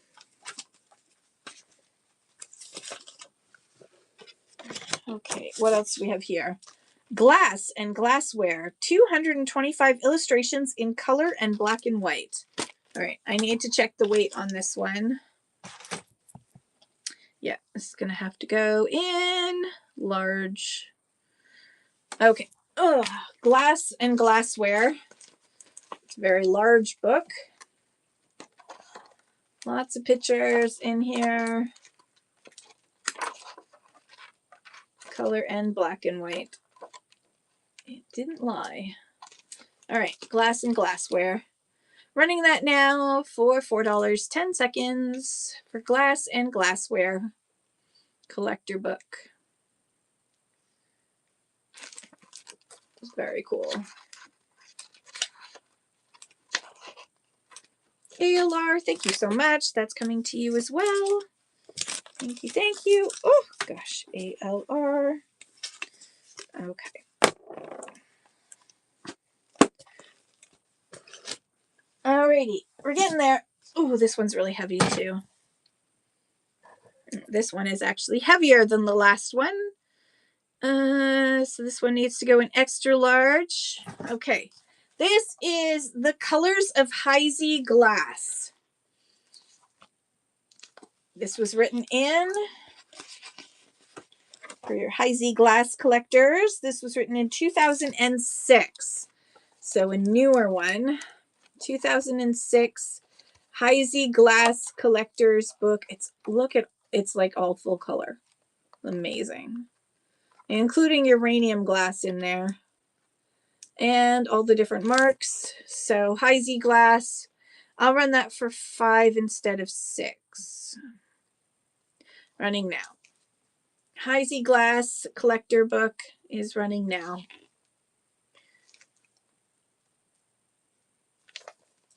Gorgeous, gorgeous glass in here. ALR, thank you so much. That's coming to you. ALR. Thank you. And there it goes. Okay. Okay, depression. We have more, another glass one. Depression Glass. Depression Glass, written by Jean Florence, written in 1979. 1979 Depression Glass. Let me just double check the weight. The weight can go down to large. Pin. All right, Depression Glass, running now. Depression Glass. This one's got great color pictures as well. Depression Glass is definitely on a comeback. Yeah, you're right. 13 with ADHD. Depression Glass is especially like some of the really popular colors. So pink, the blues, the amethyst. Thank you, ALR. That's coming to you. Thank you, thank you. ALR. Okay. Last one in this box, and then we're done the box, is Toys, Antique and Collectible by David Longest. Written in 1990. Over 10,000 toys listed, described, and priced. Toy collectors. Hi, Bex. How are you? Toy collector guide. Let me just double check the weight. Yeah, that needs to stay in large. Running now. Toy collector book. Antique and collector. Look at some of these cool planes and ships. Oh, they're so cute. Thank you, ALR. That one's coming to you. ALR.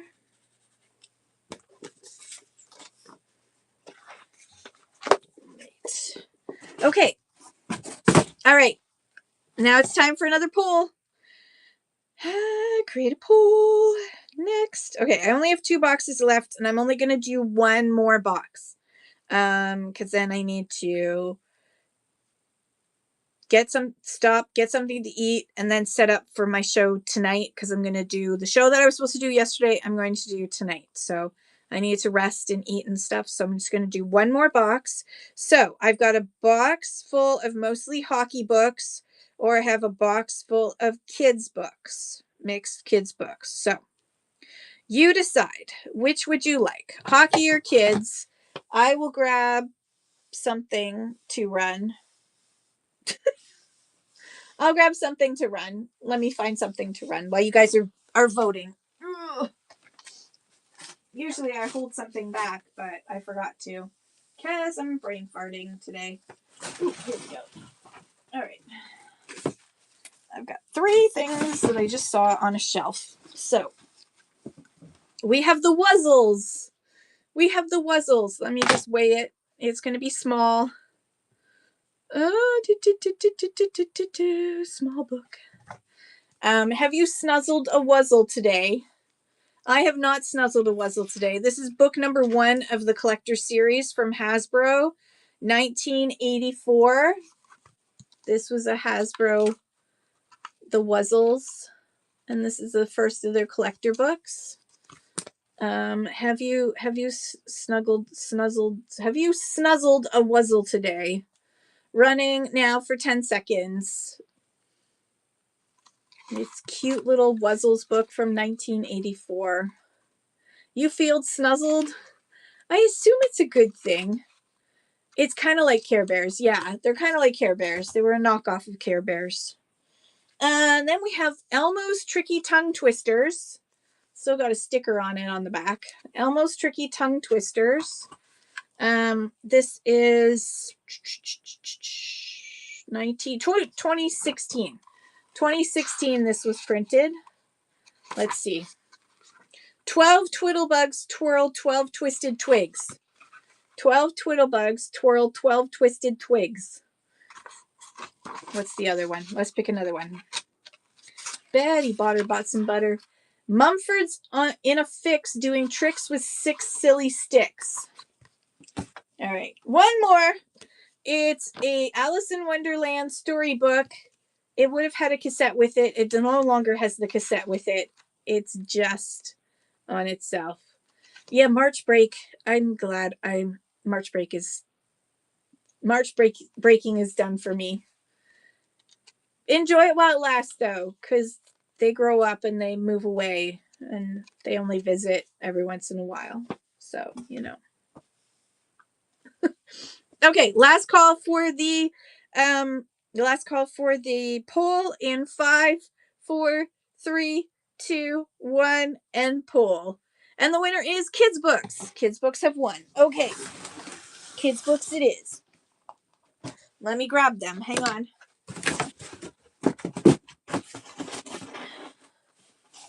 That over there. Ugh. Pull this up. Oh, okay. Coming back around. Hello, everyone. Okay. Yeah, you did have way too much going on at the start of March break.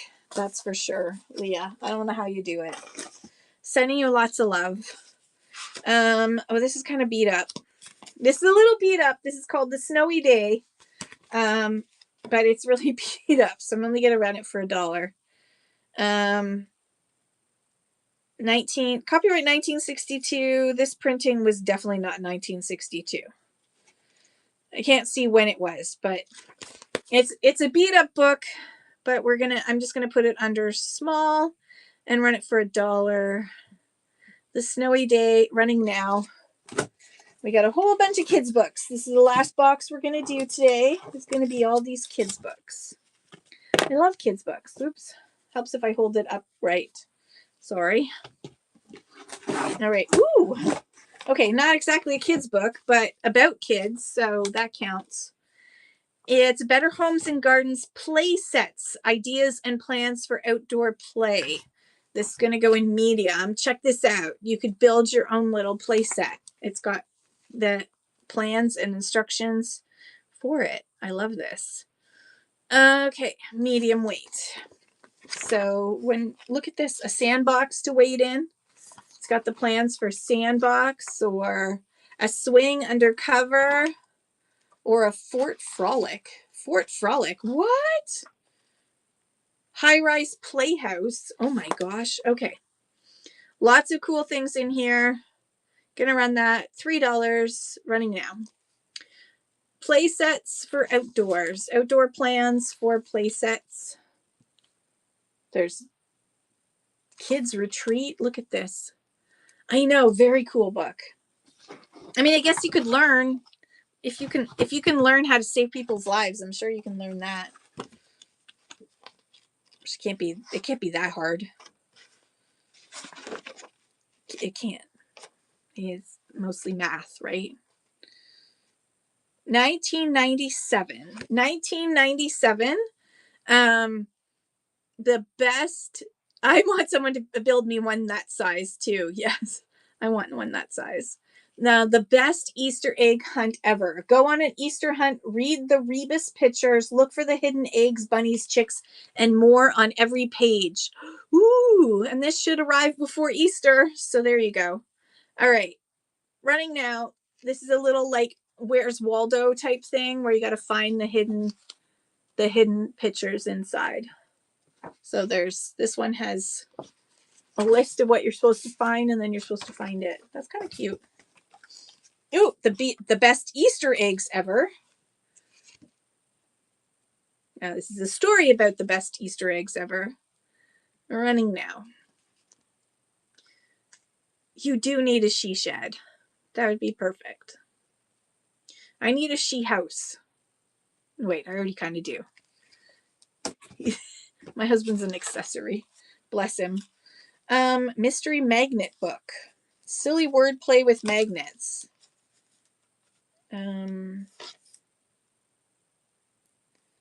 Okay, I don't know. There's no magnet.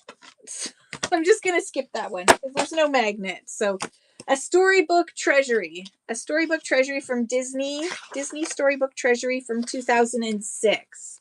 It's got a whole bunch of different Disney stories in here in one book. So I'm going to run that now. Disney Storybook Treasury. A whole bunch of cute little storybooks in here in one.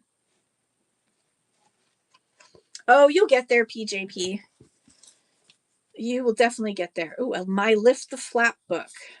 It's a little Christmas Lift the Flap book.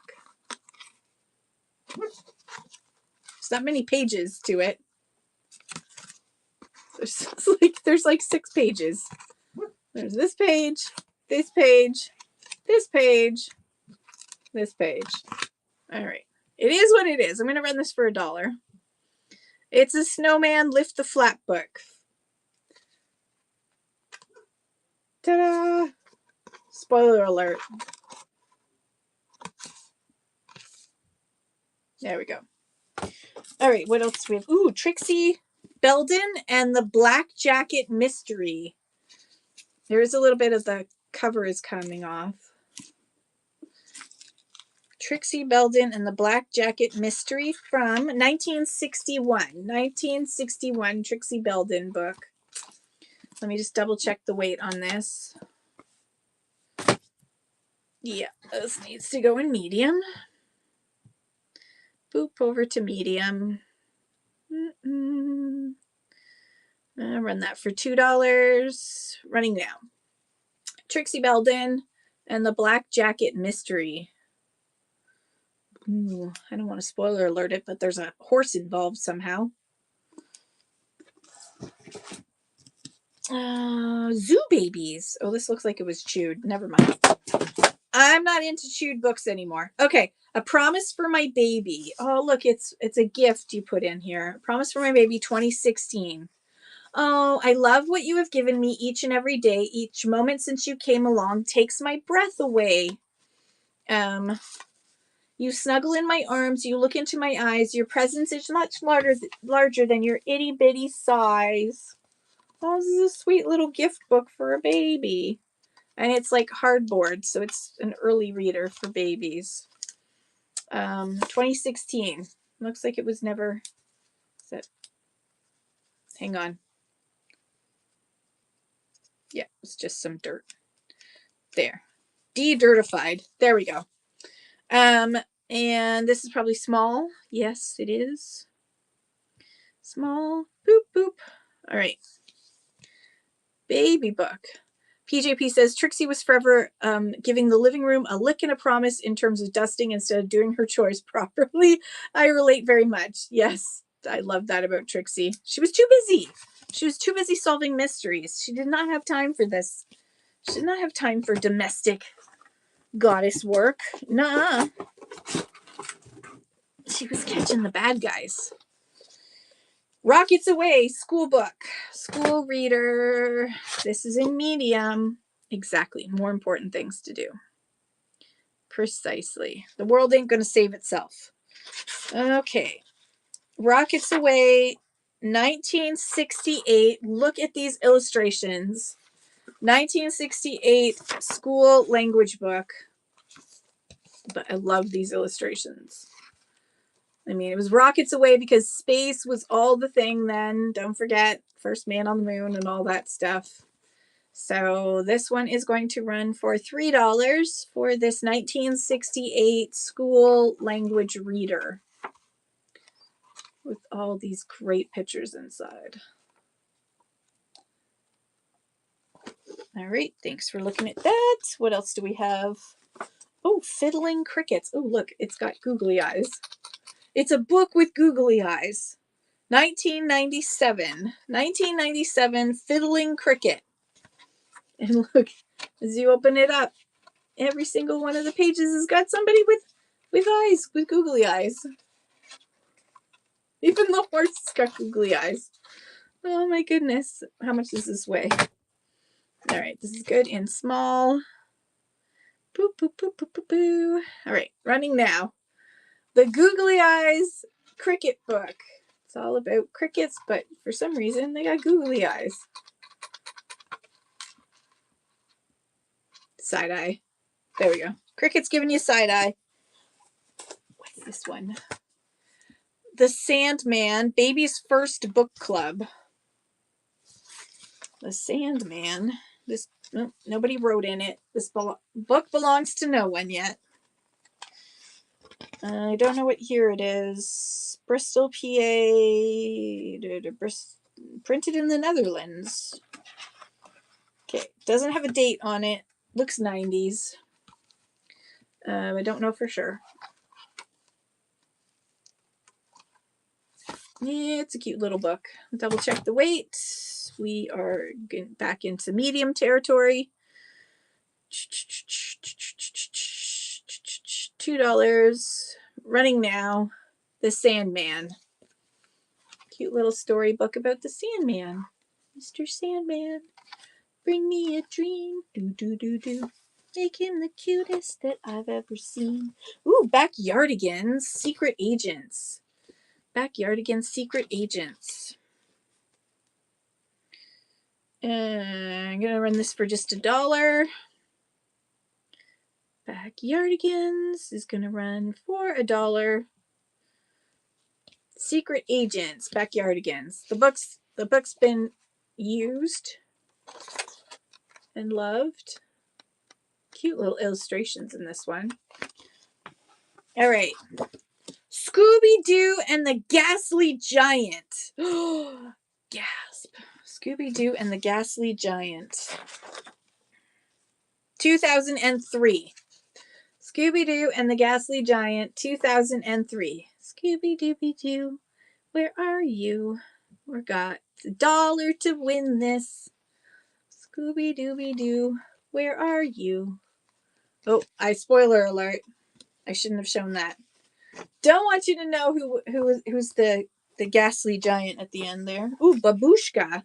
This looks cute. Let's weigh it. Yeah, this is going to be medium.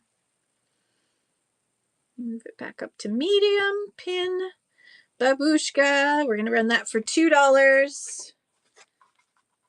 It was owned by someone in Pencil. A traditional Russian folk tale. Look at the gorgeous illustrations in this one. Babushka is going to run for $2. Running now. Babushka. Do, do, do, do, do, do, do, do. So sweet. Okay, what else do we have in here? Oh, okay. I'm going to do a quick... I'm going to create a temporary listing for new and used books. I'm going to call this books. And we're going to do $1. And the shipping profile is going to be select and sugar. Well, that's not what I wanted to do. Hang on a second. Got to take a picture of something in general to put on here.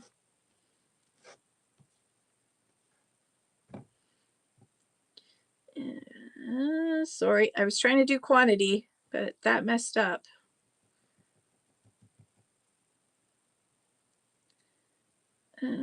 Shipping. Why won't it? Oh, I have to put in a description now. Son of a nutcracker. There. Save changes. Skip. All right, hang on 1 second, everybody. Sorry. There we go. Pin. Okay, I'm just going to run these kids' books at $1. This one is otherwise known as Sheila the Great by Judy Blume. It's not in perfect condition, but still a good book if you got kids you want to have reading. Don't want to spend a lot of money. $1 for Sheila the Great by Judy Blume. Thank you for looking at that. Now we've got Super Fudge by Judy Blume. Super Fudge by Judy Blume, also running for $1. Super Fudge by Judy Blume. We're going to run through kids' books fast this way. And then we've got, as you can see, it's got some damage here. Are you there, are you there, God? It's me, Margaret. That's running now. Margaret was a bit confused about religion when she moved from the city to her new home. She didn't understand. And then this one is Then Again, Maybe I Won't. As you can see, damage there. Then Again, Maybe I Won't. Also by Judy Blume. Running now for 10 seconds. Then Again, Maybe I Won't. Ever since his father got rich from his invention and the family moved from Jersey City to a posh community on Long Island, the 13-year-old Tony had nothing but problems. Poor Tony. Sweet Valley High Twins. Sweet Valley Twins. Created by Francine Pascal. There's some dirt on there. You'll have to clean that off. Claim to Fame. Claim to Fame. Sweet Valley Twins. Sweet Valley Twins. Claim to Fame. For its 25th anniversary celebration, is bearing a time capsule, and a special school contest will decide. Ooh. Or Sweet Valley Twins Center of Attention. Sweet Valley Twins Center of Attention. Jessica Wakefield just can't stop her wild imagination. Her mother was very ill, and Jessica thinks it's much worse. She might even be dying. Soon the news spreads all over Sweet Valley. And last but not least in this section of books is Kid Power by Susan Beth Pfeiffer. Kid Powder by Susan Beth Pfeiffer. Janie Golden has been counting on a great summer riding a new 10-speed bike with her best friend Lisa. But when her mom loses her job, her dad says no new bike. Poor thing. All right. Llama. What is that? Llama Llama Red Pajama. Llama Llama Red Pajama. How cute is that? Llama Llama Red Pajama. No, never mind. This has got water damage. Moving on. Mother Goose. Sharon Lewis and Bram Mother Goose. Can anything be more Canadian than Sharon Lewis and Bram Mother Goose? I love it. Okay. This has to go in medium. Medium. Pin. Nope, that's the wrong one. Medium. There we go. All right. And we're going to put this down to $2 for Sharon Lewis and Bram. There's some dirt that needs to come off there. Sharon Lewis and Bram, Mother Goose. It's got music, so you can actually sing and play along if you're so inclined. Music and words, Sharon Lewis and Bram, Mother Goose. Starting now. Sharon Lewis and Bram, Mother Goose. All right, thank you for looking at that. What else do we have in here? I wonder how much this weighs. Let's check. This can stay in medium. Richard Scarry's best storybook ever. 82 wonderful round-the-year stories and poems. It does have some staining on it. Let's look inside. Somebody covered up with a sticker. Richard Scarry. Look at all these awesome images. I loved Richard Scarry as a kid. I thought it was so much fun. Especially the worm that lived in the apple car, or that drove around in the apple car. That was my favorite character. I don't know why. This is 1967. This was printed in 1967. 1967 Richard Scarry book. This is an awesome book. running that now for $3. Richard Scarry book running now for $3.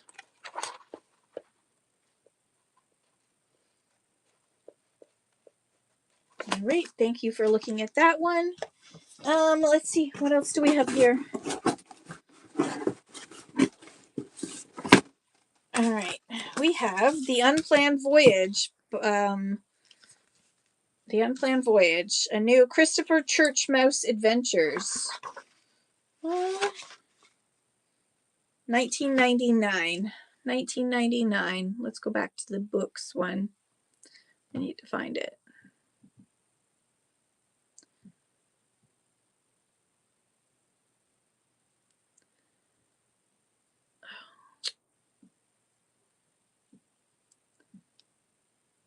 There it is. There it is. Okay.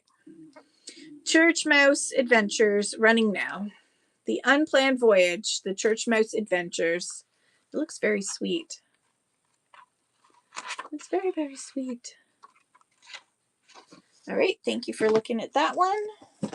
See, we've got, trying to pull out all the lightweight stuff. Sadie and the Snowman from Kids Can Press is running now. Sadie and the Snowman.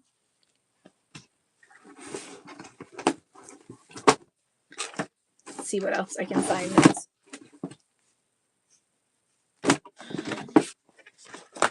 All right. A few more, and then we're going to raid into somebody. We've got 3 toots for Freddie. Not 1, not 2, but 3 toots for Freddie. 3 toots for Freddie is running now. Freddie the Tugboat. 3 toots for Freddie. Okay, the world's most annoying child, Caillou. Caillou is sick. I don't know why I still have a resentment about Caillou, but I never liked watching that show with my daughter. He was always just so demanding. Caillou, oh yeah, he's always so demanding. Ooh, oh no, Caillou's falling apart. So hopefully nobody bid.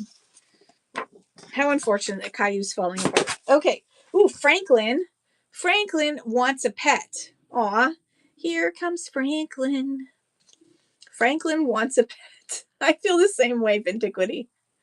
Here comes Franklin. Do do do do do do. Ooh, the Berenstain Bears and the Truth. I liked the Berenstain Bears when I was a kid. The Berenstain Bears and the Truth. All right. I already put it down.